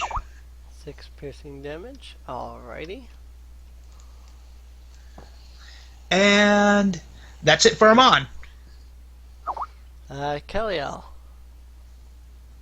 So the one in front has a lot of attention. There's the one that Halima attacked. It didn't do much. And then we've got the third one that hasn't been touched. Right. Okay. I'm going to ready my action to cast Wall of Fire on the untouched werewolf for the moment being when it gets into melee with one of my allies. Alright.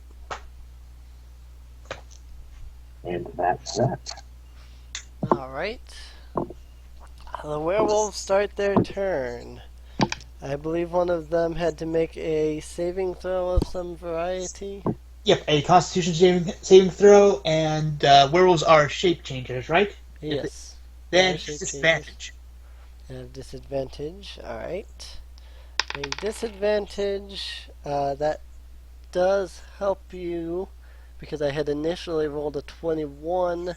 However, if your save is a 14, I got 15. Okay, well, he's still going to take half damage well, he's going to take half of this, and it's radiant damage, by the way, so half of 14, so he takes 7 radiant damage. 7 radiant damage. Alrighty. And now does that end after that, or how does that work? It lasts up to a minute, and during my turn, after I can pretty much move the beam within 60 feet. Okay. So yeah, I can keep that beam tracked on that guy. So It's a concentration. Yeah, keep in mind that it is concentration. Exactly what is the layout of the party? let's see. I believe me and Edwin are up front, and Halima's at the back. Liam is at the back. Alright. I'd probably be in the back too, but I'm invisible. Right. And I guess I'll just assume that Uzuki/Marie is roughly about the middle. Yeah, most likely, yeah. No. And Halima is riding a horse. Alright. So, werewolf's turn. The werewolf in the front that is currently being moonbeamed is going to charge up to the one that moonbeamed him.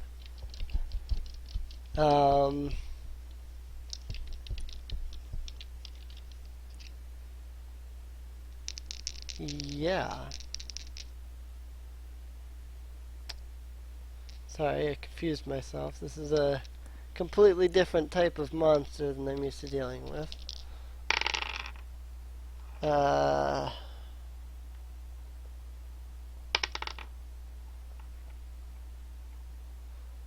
Do-do-do.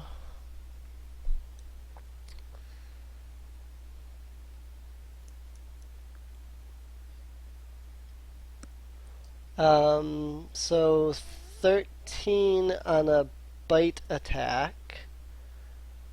That's a miss. AC. And looks like a crit on a claws attack. Ah, blast.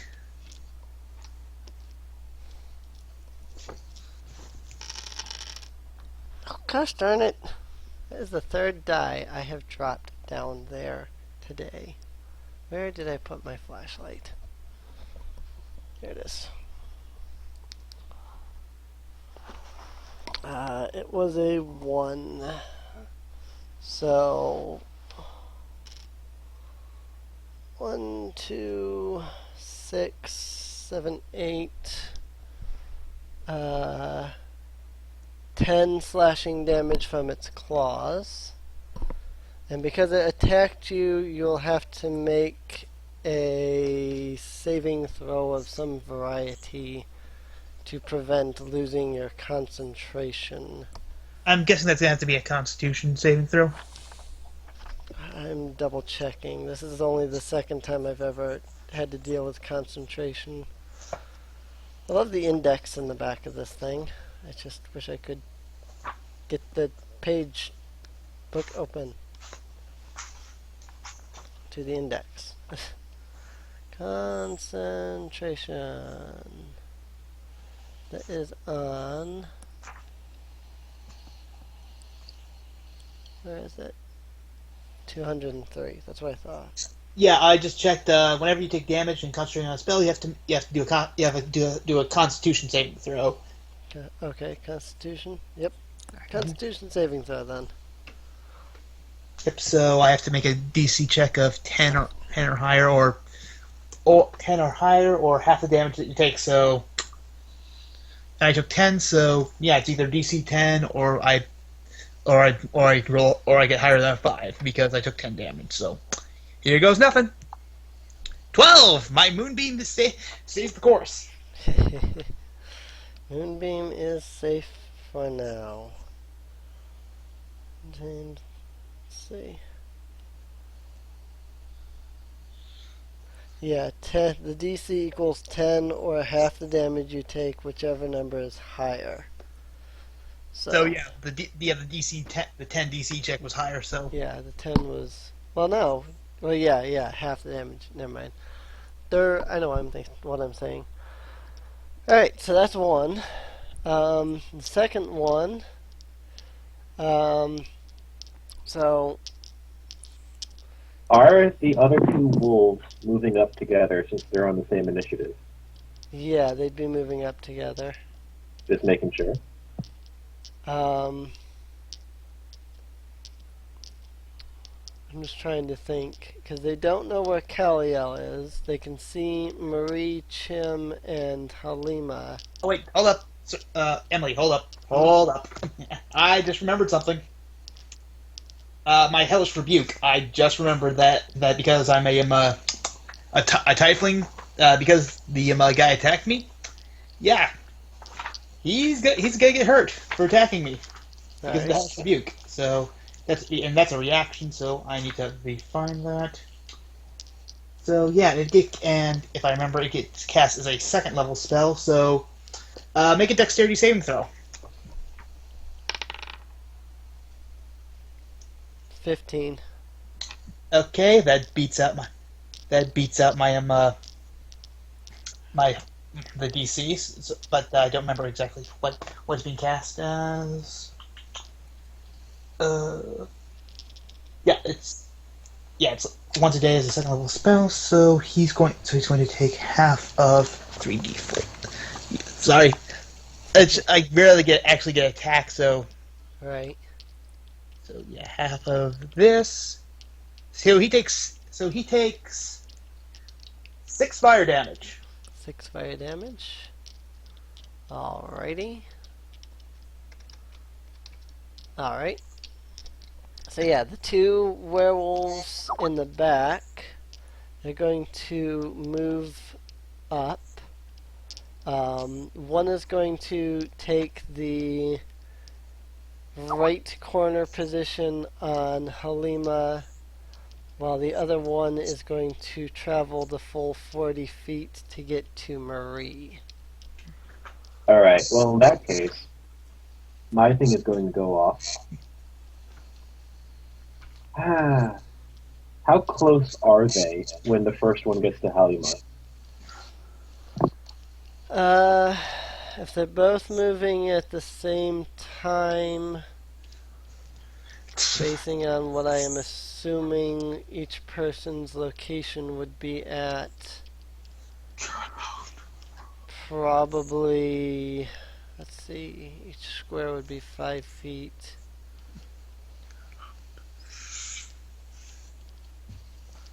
Uh, 25 feet from the end of one to the end of the other. So it would be, it would be 15 feet between them, 25 feet if you include both of them. If that helps.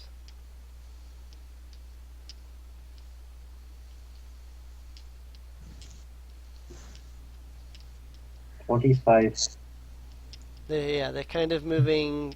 So they're 20 feet away from each other? Yeah, they're 20 feet. Well, okay. It's 25 if you're counting the spaces that they take up. Right. So the center of those spaces is 20 feet away from each other. Right. Good. This has a 20-foot diameter. So as soon as that happens, wall of fire.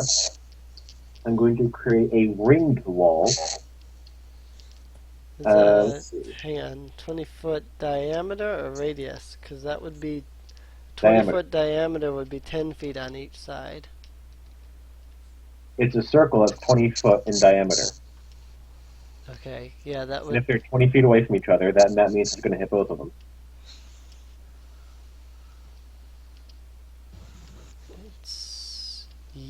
Yeah, right. They're. Yeah, that sounds about right. Yep. So, they're both going to have to make a dexterity saving throw.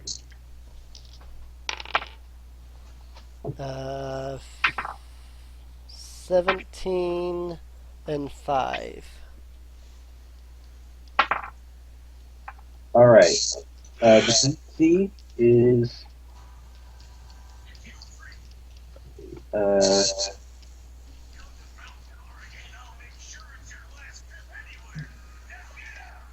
the DC is 15, so one of them rolled. 24 fire damage on a failed save, and obviously 12 on a successful one. They are both enclosed in a wall 20 feet high and 1 foot thick. The wall is opaque, so they can't see out the other side. And since they moved, if they stop moving, if they end their turn in that wall, then they will take more damage. If they end their turn within that little zone thing. Right. So they'd have to step out of it. Which is why I only cast it. Which is why the trigger was for when they stop moving. Right.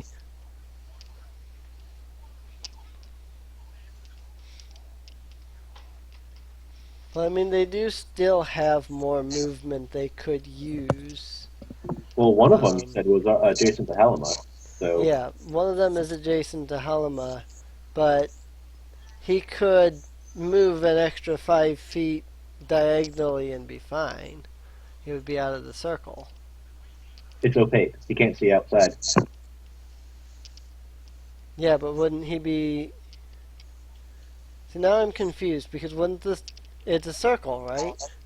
Wouldn't that Yes. be hitting Halima too, because he's... directly diagonal from... Well, it's hard to describe because it's hard to imagine everything that's going on. Right. That's I why mean, I asked. if the edge of the circle is hitting him, and he is diagonal to Halima, he's on the right bottom diagonal, then the circle would go up in that fashion and also hit Halima square. As well, the circle would then Because- continue up. Well, where's the other one? Is it on the left side of Halima? He is, the other one is, well, technically full, like 25 feet. So he's not near Halima at all. He's actually off further onto the side. Which side? Off more to the left side of the party. Okay, but you said they were 20 feet away. Yeah, if you were to center the attack so that the sides were hitting the werewolves, it would then come in as well and hit you in the party. How far? No, because Halima is in the back. No, Halima's. Sorry, I'm trying to explain here. It's here. Let me do.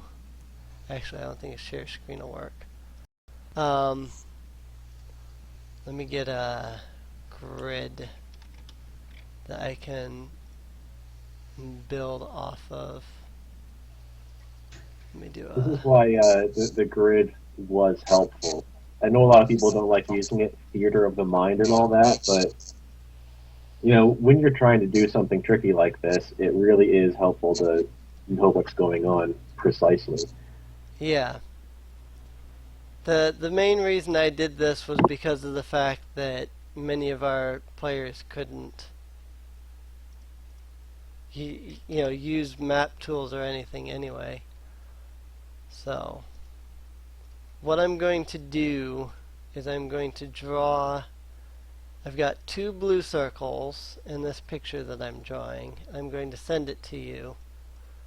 And then there's apparently a pink, not circle, but a square. That is where I am assuming Halima would be. Thusly, let's see.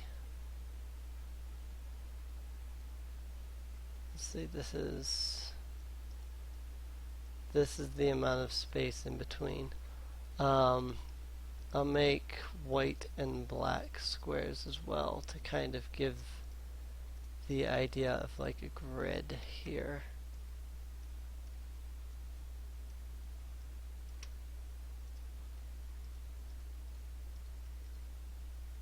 Well, to save time, I'll just target one of them then. Yeah. So, Well, I just finished the thingy.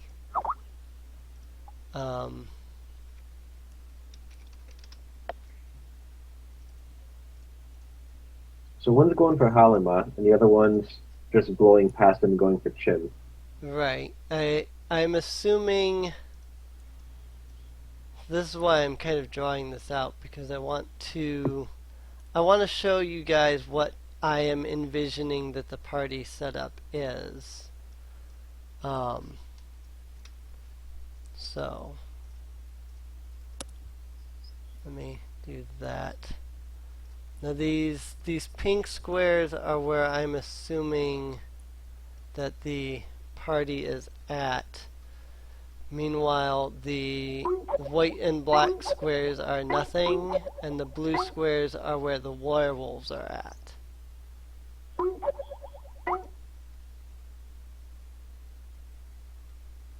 That's how I am assuming party layout is based upon what you guys stated about where you are and whatnot. The two in the front, Uzuki in the middle, Halima in the back. I would assume Kaliel in the back, thus probably that white square there in the corner. So technically the werewolf would run into Kaliel. That's what I'm assuming that the party is standing in, is that. Well, if Kaliel is on a cart, then the werewolf is going to go around it. Yeah, and this is also true. Something I didn't think of was the carts and things. That's a 5 foot by 5 foot grid. That's what I'm looking at with that. I'm assuming everybody next to each other, so on. So.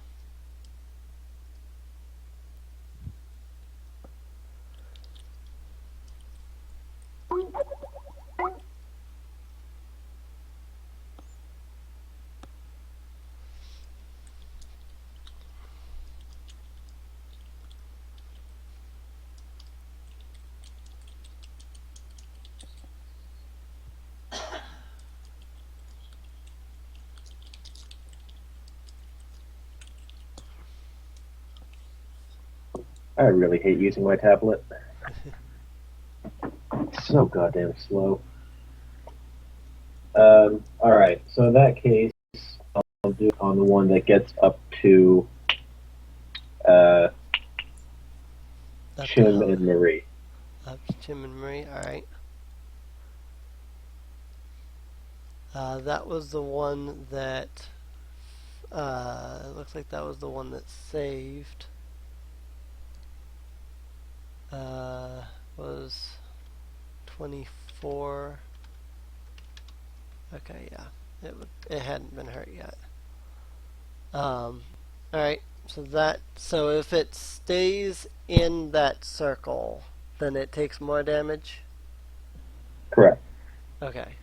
If it ends its turn there. If it ends its turn there, okay. Which it probably will, because that one used all 40 feet of its movement to get to Chim and Marie. Whereas the one that moved to Halima was only 30 feet away. So, that said, that's an 18 and a 6. So 18 and 6 against Halima.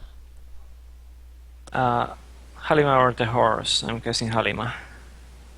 Yeah, on mounted combat, you choose whether it's you or the horse. Okay, then I'm choosing Halima. Well, since both it's going to hit anyways, and it's 14 on. Yeah. In that the case, other one is, I mean, the higher. Yeah. In that case, you will take 10 piercing damage as it bites you. Because you're a humanoid, you need to make a Constitution saving throw.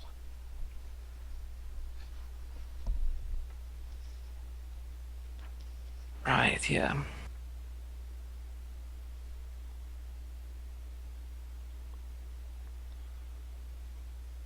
$11. Okay, give me 1 second then.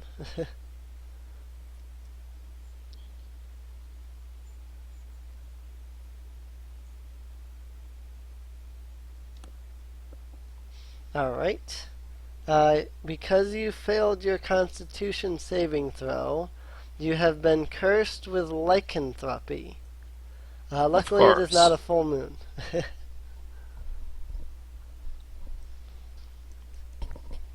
Oh, that sounds fun. Alright. So the one that's getting hit by the fire, it's opaque, so he can't see through it. So he couldn't attack Marie, I assume. It would be a completely blind attack. That would be a blind attack, you're right. So it could attack, but it would be blind. Well, it'll make an attack while blind. It doesn't have a problem with that. Disadvantage is 8. I'm going to guess that's a miss. And 8 again, that's also a miss. Yay. So, Ending its turn? yeah, with that, it can't move or anything, so that would end its turn, thus taking more fire damage. 21. 21.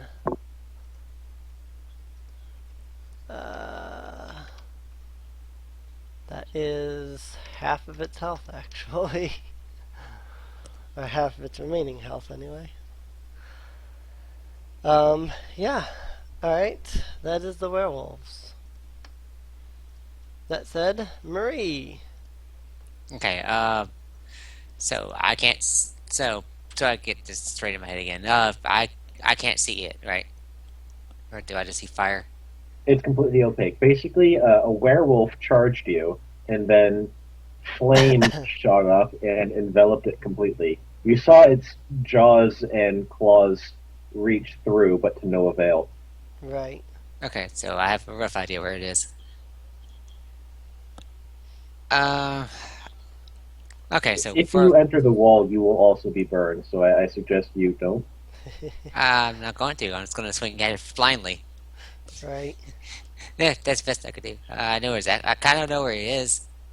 Yeah, I would rule the same thing that I ruled for the giant. It has disadvantage against you, but then you have advantage because it's blind, so that It's not cancels blinded. out. It's just the wall is opaque and it's 1 foot thick. So as long as he's not within the wall itself, he's going to be fine. But you can decide which side of the wall continues to burn. And I decided, of course, on the inside. So Right. the 1 foot thick wall itself is obscured. But if he were to not be in that 1 foot area, if he was to like move back a little bit, then he'd be fine. He'd be able to see, and he'd still be burning, but yeah. Right. So there's no Right. blind. It's just that you can't see anything unless you enter the wall, go to the other side, which would be bad for everyone. Right. Alright, so... I would suggest going after a different one for now. Yeah. Okay, I guess Chim will... well, Chim's still going to transform, save for Chim, and then go towards the one going for Halima, I guess. Alright. So, save for Chim, double check.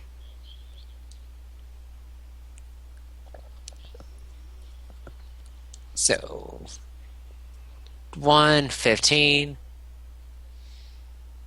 1 and 15. Sorry, 15 and 12. 15 and 12. Both of those are a hit. Okay, so both is a hit.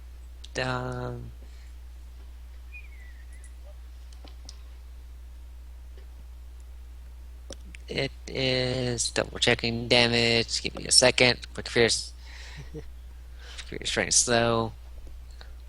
Now, you're using Chim, so those count as magical weapons. Yes, her fists are magical. Right. Just making sure. D6. So I hit twice. Both attacks hit. So 13. 13 altogether. Yep. Alrighty. It is hurt. Alright, so that. Oh, alright. That is it for me. Alright. Halima. Just going to check something. She doesn't know that she's being cursed right now, right? Correct? No, I don't think you immediately know unless, like, you know about, werewolves and how lycanthropy works. You probably wouldn't feel it, but you could make a safe assumption that you need to be checked out very soon. Right. Well, okay, going to manage it later. And I understand that I can have the horse do its action first. Like disengage. Or attack or something. Yeah, you could do that. I think so. Well, I'm going to have the horse actually use its hoof attack on the werewolf, which is for a war horse 1d20 plus 4.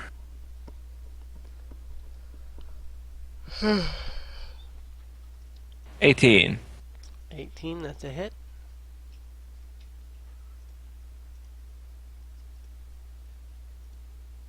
$13 damage. 13 damage. But those are hooves and are not Bludgeoning, yeah. Alright. Your horse brings its hooves down on the werewolf and it doesn't even flinch. Oh. Well, the horse is confused. Halima is going to shoot down bullets at it last, I mean. 18 and... oh, that's a critical. 26. Nice.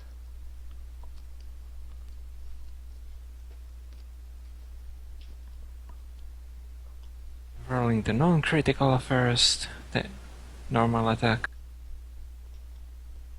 I mean force damage, anyways. Well, 10. 10 for the first one. And the second one is 13. Pushback of 20 feet. Okay, 13, push back 20 feet. Alright. So it's at least a bit away from me now. And moving to the center of the party. Oh wait, the horses move. Yeah, can't do that now. Well, anyways. Standing there. Alright. Edward. Yeah, he's going to go up to one. One in Go up front, to- one next to the Yeah. Halima. Yes. One Sorry. that is Captain name. moonbeamed. Yes. And I'm going to try the singing magic dagger. Alright. And hopefully I can do some damage. And not do any damage because I missed. What'd you roll? 11. That's a hit. Oh. Okay. As a sneak attack. You never know. Sometimes they have low AC. Okay. Yeah, some things do because they have other ways of not taking damage, as we've seen. Right. And because we leveled up, I get another dice with it. So, yay! Nice. 23. 23. Yeah, it's feeling that. Good. You swing your singing dagger of return and slice the creature in the chest. It roars in pain. Good. Alright. Anything else? I hit. I finally hit something. Okay. Aman. Well, I don't have a magic weapon, but since I know this guy's probably really hurt now, so Thorn whip to the. Oh, hold up, I need to. But yeah, Thorn whip to the face.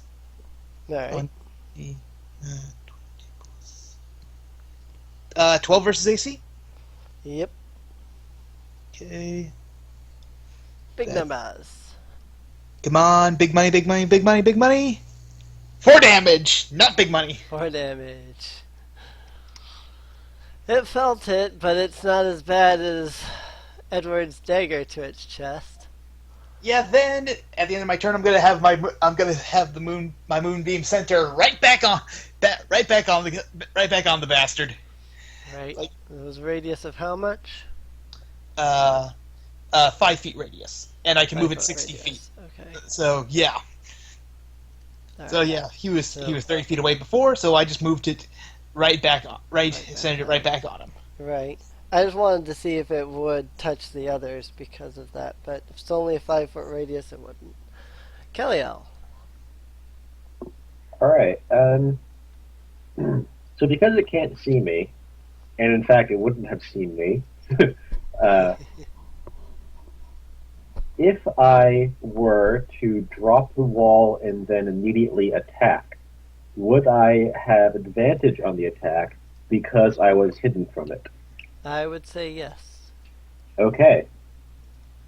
Going to be using a 3rd level spell.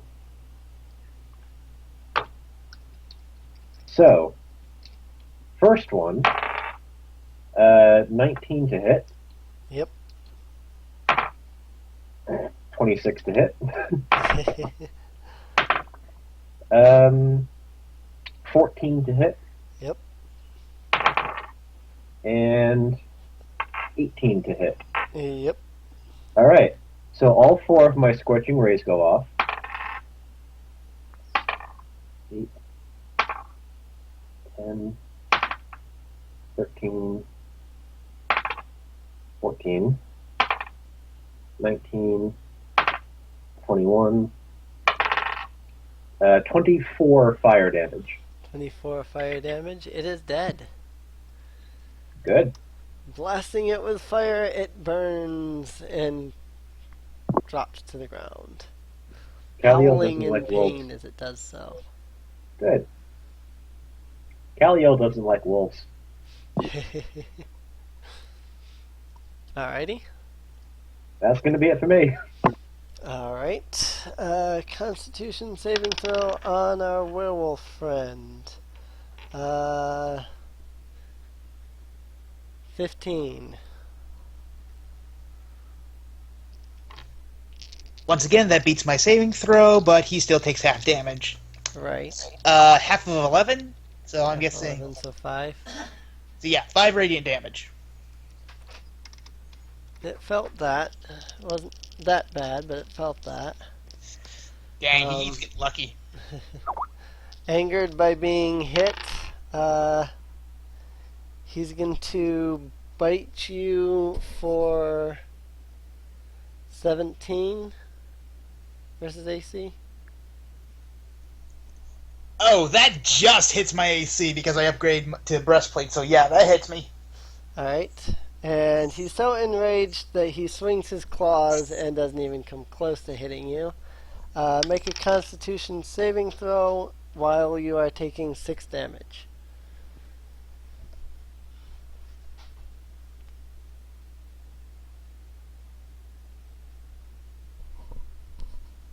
Sorry, 16. 16. Alright. You save from being cursed. 10. Sorry, I need to do a little snappy comeback. Like, okay, that hurt, but okay. Okay, that really bites. Getting hurt like that. What about the concentration? Don't you have it going as well? Yeah, that is a question. You would have to make a Constitution saving throw on your concentration as well. Okay, another concentration. And I lose concentration on my moonbeam. Crap. That sucks. Well, it bit you and made you lose concentration at least. That's a plus. Yeah, I can see. Yeah, the light just sort of flickers. I was like, oh man. Right. Oh, well, I still have charges and stuff to recast it. Right. So, the werewolf seeing... Let's see. I would imagine that Calliel is visible since she casts spells. That is correct. The werewolf, seeing Kaliel taking down the other werewolf, is going to charge her. I'm assuming that's going to provoke. No, she got pushed away. Oh, okay. Halima pushed the werewolf away. It's the only reason that it's going after Kaliel instead, because he's currently 20 feet away from Halima. Bite of 17, claw of crit miss. Claw of... Oh, crit miss. Okay. Crit miss. Quickness. Shield. It misses. Alright. Miss and miss in that case. Marie.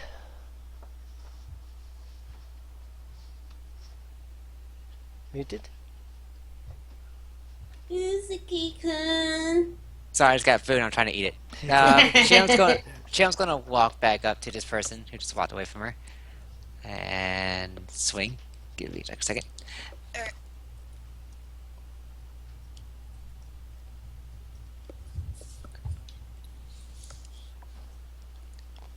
$14 and 8. 14 hits. Okay.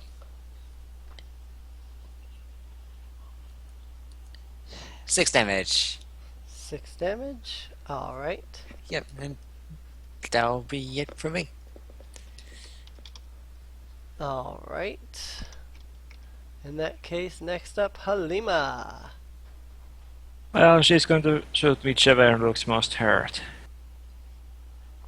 The one that is in front of the party looks to be the most hurt. Okay, the first beam goes there. Oh, like I would say, don't worry about him. Me and Edward have him focus on the ones in the back. Too late. I just rolled a 10 on it. Does that hit? 10, no. 10 doesn't hit. Well, going to shoot the other beam at the one in the back. Alright, 13. That should hit. that'll hit.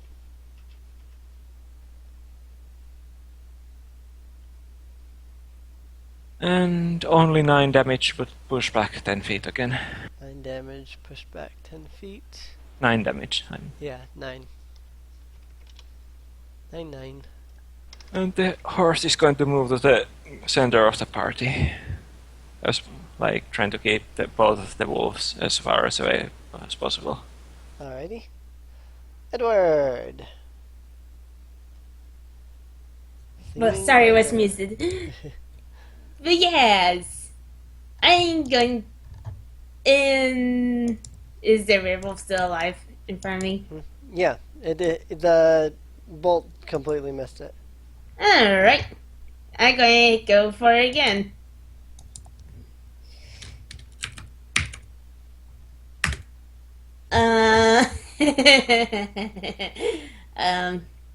Crit.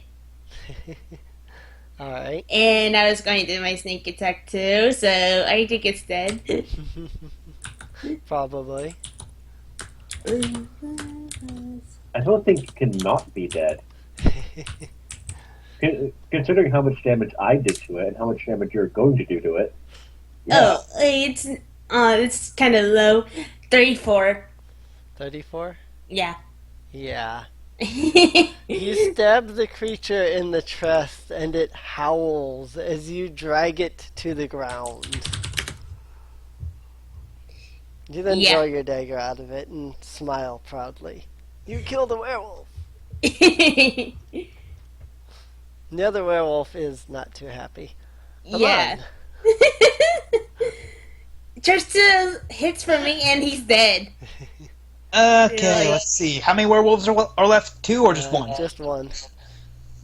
There's one left, and it is 10 feet away from Kaliel.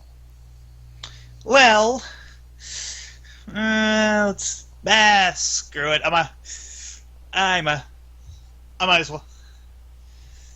Let's see. Should I? Do what you want, because there's a good chance I'm going to kill it. Oh well, we're probably gonna do a long rest anyway. So, time for me to bust out one of my new spells. I can guarantee that if you hit it, it will probably die. Well, it's a good thing this isn't a 2-hit roll. It's a saving throw on you because I'm using Ice Storm. Oh, then it's probably dead. What kind of saving throw? Dexterity? That's why. Yeah, it's a Dexterity saving throw. Dexterity 18, so it saves, so it takes half damage. Okay, it's going to take half of 2d8 2d8 bludgeoning damage, so it takes 5 bludgeoning damage. Wow, Then only 5? yeah, because it's half. Yeah, because it's half. Still, I'm surprised it was only 5. Then 4d, then half of 4d6 cold damage. Oh, see, that's where the extra damage is going to come in. Oh, That's where it's going to die. Yeah, sorry, I misrolled that. Then half of 9, so it takes 9 damage total. Alright. You blast the werewolf with a large icy storm. The werewolf howls as it freezes, and then it falls backwards and shatters into 100 pieces. Werewolves. Right. Okay, do we still have... They don't get bit, because that's probably bad. Yeah, Halima is scratching at the bite mark right now, and I'm going to roll a nature check on it and cast guidance as well for it. That's a 17. Alright. And what exactly are you attempting to determine with the nature check? What those bites actually may do. Um, I'm not going to be able to tell if I'm cursed or not using that, but... Yeah. You know that, generally, the bite of a werewolf will curse you with turning into a werewolf. Do I know if it has any... Like, do I stay myself, or do I go evil, or something like that? When you turn into a werewolf, let's see. A lycanthrope can either resist its curse or embrace it. By resisting the curse, a lycanthrope retains its normal alignment and personality while in humanoid form, lives its life as it always has, burying deep the bestial urges raging inside it. However, when the full moon rises, the curse becomes too strong to resist, transforming the individual into beast form, or into a horrible hybrid form that combines animal and humanoid traits. When the moon wanes, the beast within can be controlled once again, especially if the cursed creature is unaware of its condition. It might not remember the events of its transformation, though some memories often haunt a lycanthrope as bloody dreams. It doesn't say anything about... Let's see. Character gains in humanoid form. Says bite, yada yada, curse.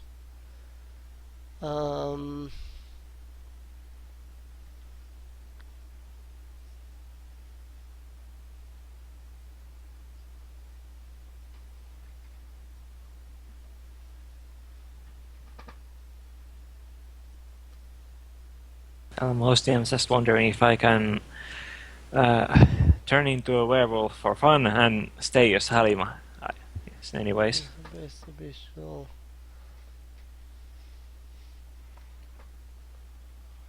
Most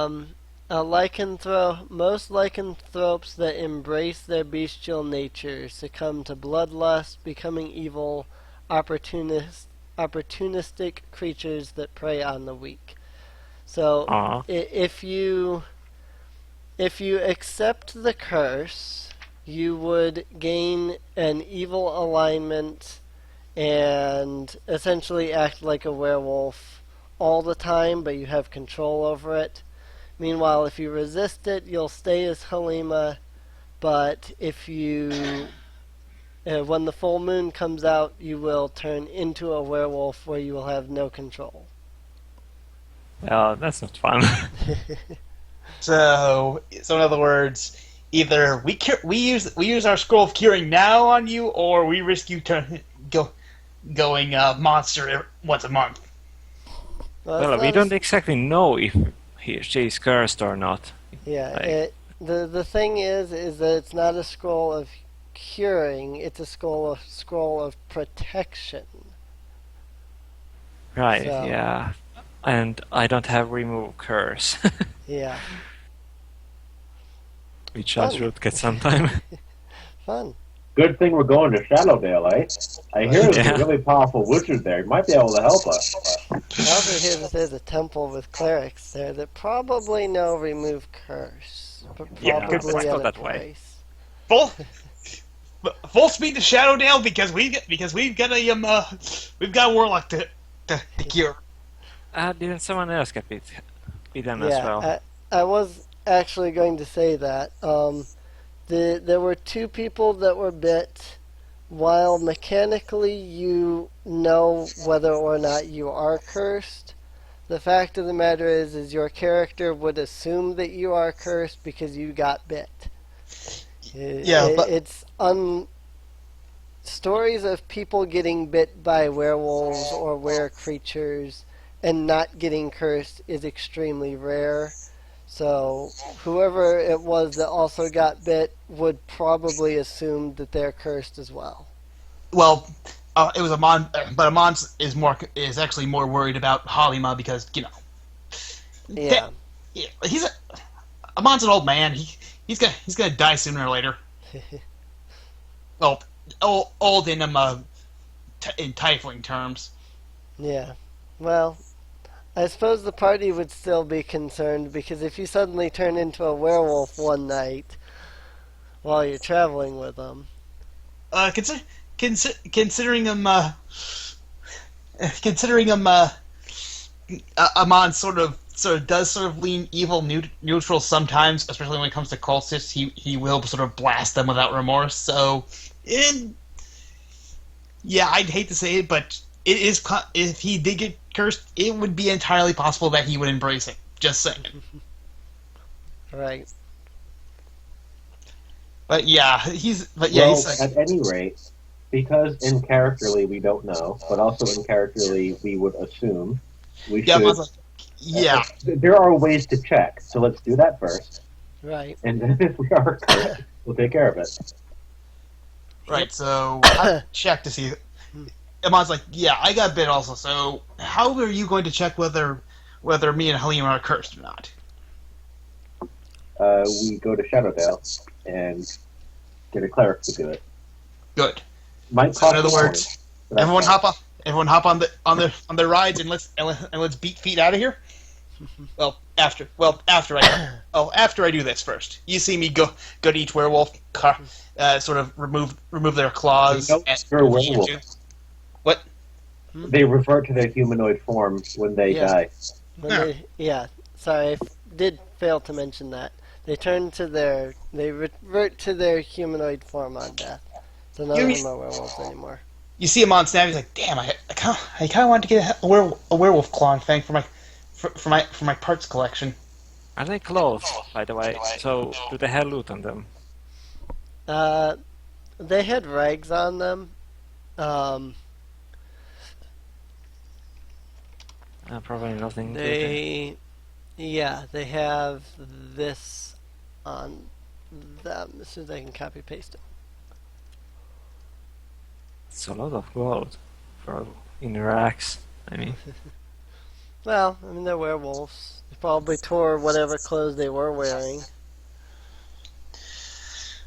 Assuming that they hadn't. Well, I suppose that you would assume that they had given into their wear side because of the fact that it's not a full moon, and they were werewolves already. So Yeah. So yeah, take the gold. Let's ride. right on. Yeah. So that said, you all ride on into Shadowdale. I just have to wonder how many of my citizens just freak out when they see an elephant ride into town.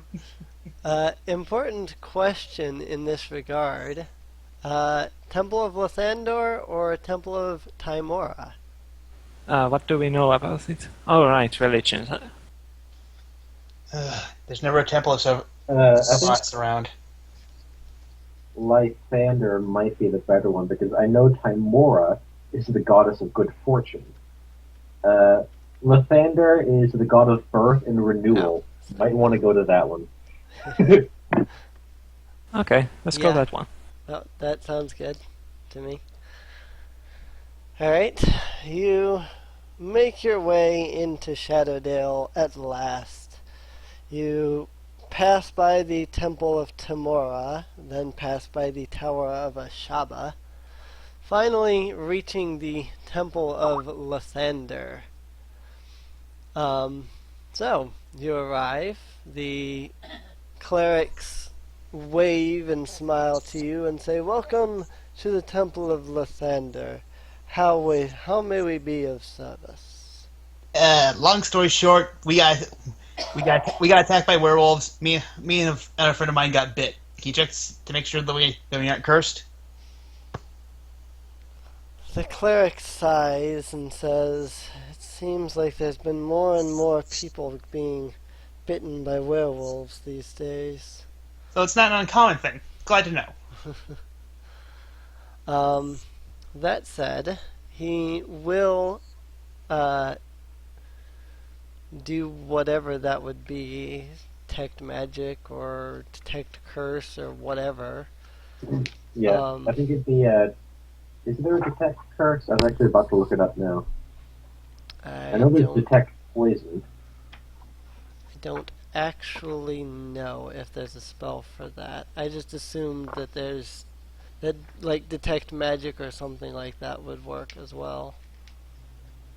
Detect magic, detect poison and disease. Yeah. Detect good and evil. Evil. Yeah. I would assume that detect magic would detect curses because curses are magic. So, that's just what I'm going to go with. Could I check that myself then? Well, they're both first level divination, and they're rituals, so yeah, that's good. Yeah, that's it. So at least one of them, and then you would have to have the remove curse, I think. Yeah, they'd have remove curse, which is like a 4th level spell or something. Third? Yeah, 3rd level. They'd have no problems casting either one then. Yeah, you might have to make a donation to the temple, though. It costs between 10 and 50 gold, depending on the spell, to hire a service, due to, components and whatnot. But, right. Where is that information at, anyway? For what? Cost? Yeah, like hiring services and such. We're just looking at it. I thought it was in the equipment, but I think it might be now. No, I'm pretty sure it isn't equipment. It's probably hirelings. 159. 159. Yep. There's a small thing on spell casting services. Hiring someone to cast a relatively common spell of 1st or 2nd level, such as Cure Wounds or Identify, is easy enough to find in a city or town and might cost 10 to 50 gold pieces. So we're looking for some 1st level spells and then at least one 3rd level spell. So I don't know, maybe. Well, it's up to you. Yeah, I'm reading it right now.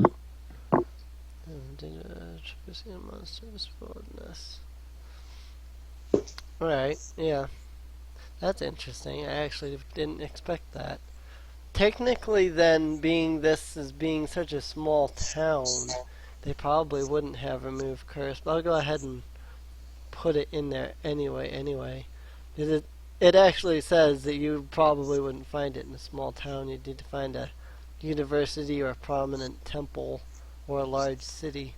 It's only a 3rd level. Remove curse, I think, would be amongst the more common third level spells. Yeah. Yeah, it says that it's only for higher level spells that need a large city and so on. Well, it says first and second level, and then it says after that, finding someone able and willing to cast a higher level spell. That means third level Yeah. and up. But it's not a big deal. I'll just stick it in there. They anyway. said that it's common these days, so they would have someone sent to the Yeah. temple who can cast it, I will say. Yeah, I wouldn't be too worried about it.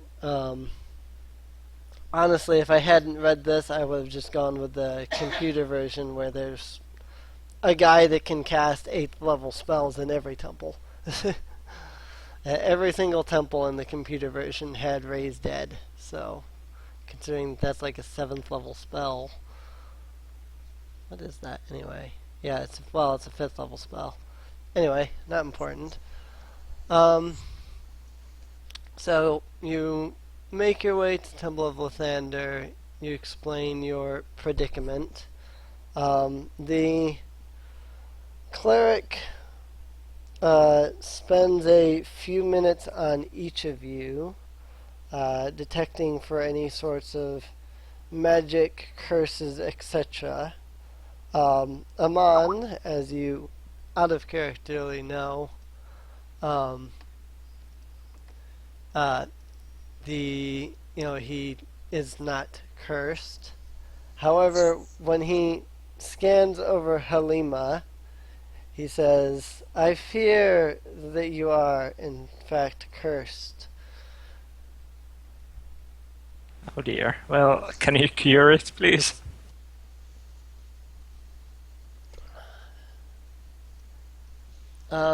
Let's see. He can cast it, but let me think for a second. Because I like the way that this has it with you performing a service or giving something more. Let me see.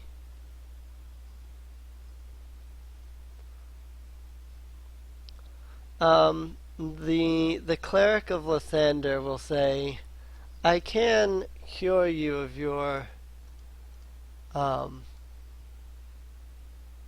I can cure you of your lycanthropy. However, I would require you a service in exchange." Of course he would. Well, what is it?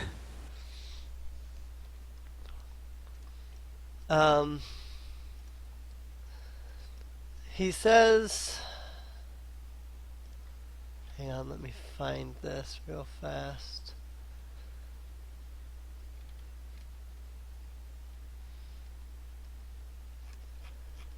He says the source, he says, according to the information that he has gathered, the source of the werewolves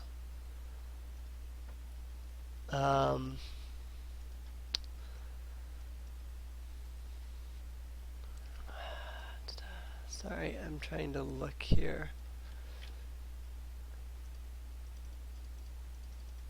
Trying to see anything I can use as sort of an idea on how to do this. What are you trying to do? I think I know what she's trying to do. She's trying to figure out a good way to tell us, hey, we need you to go to the lair of these werewolves and take out the source, that sort of thing. Right. If you do that, he'll be willing to cure you because the werewolves are becoming such a common threat that if he was to cure everybody who is cursed with lycanthropy, he would be removing curses all day long. Well, I'd be happy to do that, but what if we all get cursed? Does that mean we all get cured? Yeah, I was about to ask the same. Like, would you be willing to cure us for free afterwards? To that he would say yes. He was willing to cure any of your party that is currently cursed with lycanthropy and would become cursed with lycanthropy later. Like, he'll cure you now under the condition that you go take care of it, and then when you return, he will again cure anybody who is cursed again because fighting werewolves. Okay, but if it turns out that the source of this werewolf is some sort of spirit bound to the body of a wolf because of some jackass wood elf, I'm siding with the werewolves. And if you know where that reference came from, you get an internet cookie. I have no idea where that reference is Dragon from. Age. Bingo! Cookie for John. Uh-huh. Is there going to be any problem with him being cursed if we go fight him? Well, that's why he mentioned he would cure you before you left. Alright. That means yes. Well, Do we actually, get- I still want to know. If one of us get cursed, is that going to be bad before we get back here? Is there anything they can do to make us turn into wolves?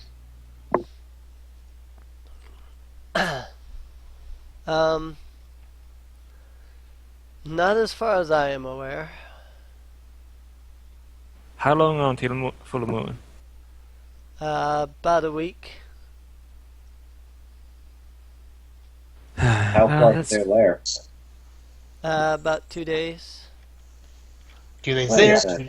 2 days back, and intermediate time for resting. Yeah, we have got plenty of time.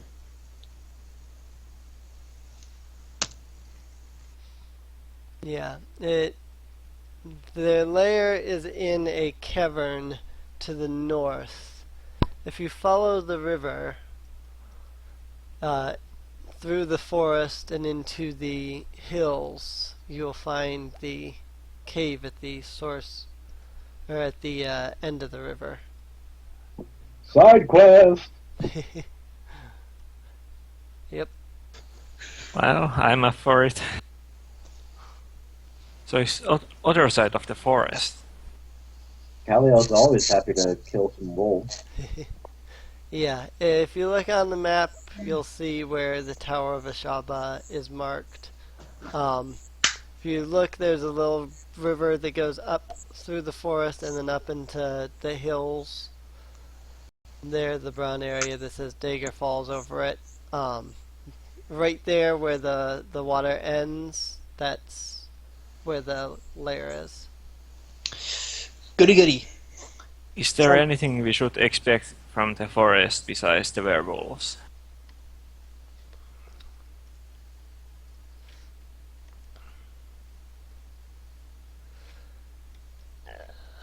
Besides werewolves, there are a few things that you would do well to avoid.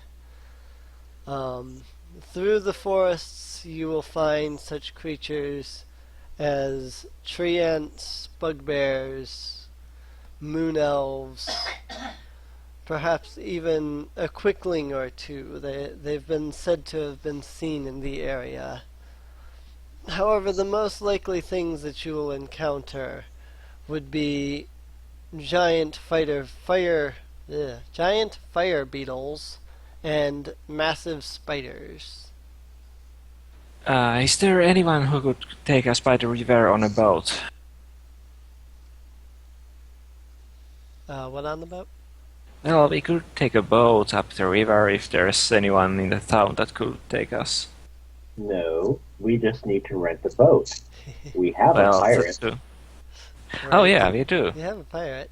You Like, could just rent a boat. it's like, yeah, Monzek's gonna be like, do you know where we can rent a boat? Because we got a sailor.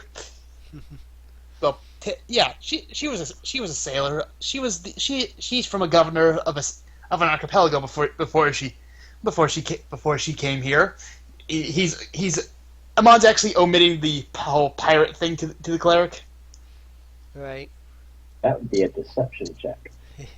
Of course. Assuming the cleric cared to not take your word for it.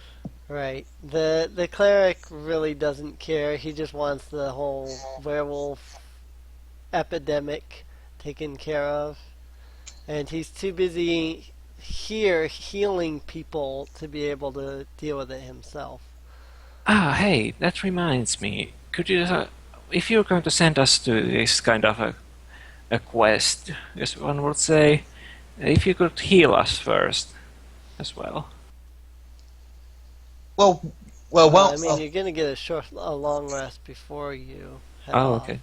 Yeah, we're gonna get you cured. We're gonna stay at the inn for a night. Then first thing in the morning, we're gonna find a boat, rent it, sail upriver, blast these werewolves unless there's something else behind it. Then we're gonna blast that, cure them, cure the people, then get back on our way to Ulash because this is a pretty cool side quest. So, but yeah. Actually, you know what? It might be good if we don't kill the werewolves. If we, knock them unconscious, bind them up, and then haul them all back on the boat. That way they could all be cured. Yeah. Hey, then I can get my werewolf fangs off of them while they're unconscious. Yeah, can it be cured if they have already become like werewolves and embraced it and all that? Well, then they'd have to find more werewolves to bite them once they're cured. Yeah. Right. So the plan is rest up, get Halimia cured, rest up, find a boat, go find werewolves, knock the werewolves out. I remove their fangs. Take care of whatever the source is. Bring the former werewolves back. Get them cured. We're heroes of the day. That's fun. Would the temple happen to have a boat for us to use, or do we have to find one ourselves? A boat? Shadowdale is a port town. It's right on the river Assumption, so it shouldn't be difficult at all to find. Yeah, I mean, well, it's a farming town. There's actually no ports on the map. It's right next to the river. Yeah, you don't need a port to enter a river. But I would assume that they would have boats. On the other hand, it's also not a very big river, so... Well, it's big enough. It's actually a fairly mighty river. Oh, yeah, I suppose. True, considering the size of the things. It's sometimes hard to tell on the map, but it's... Yeah, I mean, it's definitely... It's about as wide as the Tower of Ashaba, which I assume to be pretty wide. So yeah, you're right. I didn't even think about that. I'm just looking at it it doesn't look that big. But now, considering the size of it compared to the farmlands, and especially the Tower of Ashaba, so it's more than 30 feet in places and several hundred yards across. Yeah. Oh, right, the 30 feet is how deep it is. So several hundred yards across. 130 feet deep in places. Yeah, I can see that. So, all right. Side quest accepted. Cure find source objective. Find source of werewolf curse. Optional objective. Bring X amount of werewolves back to be cured. Right.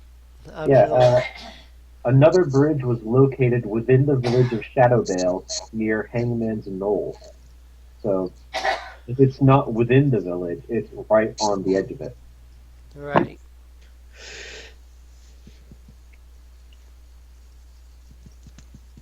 Oh, hey, by the way, what time of the year is it?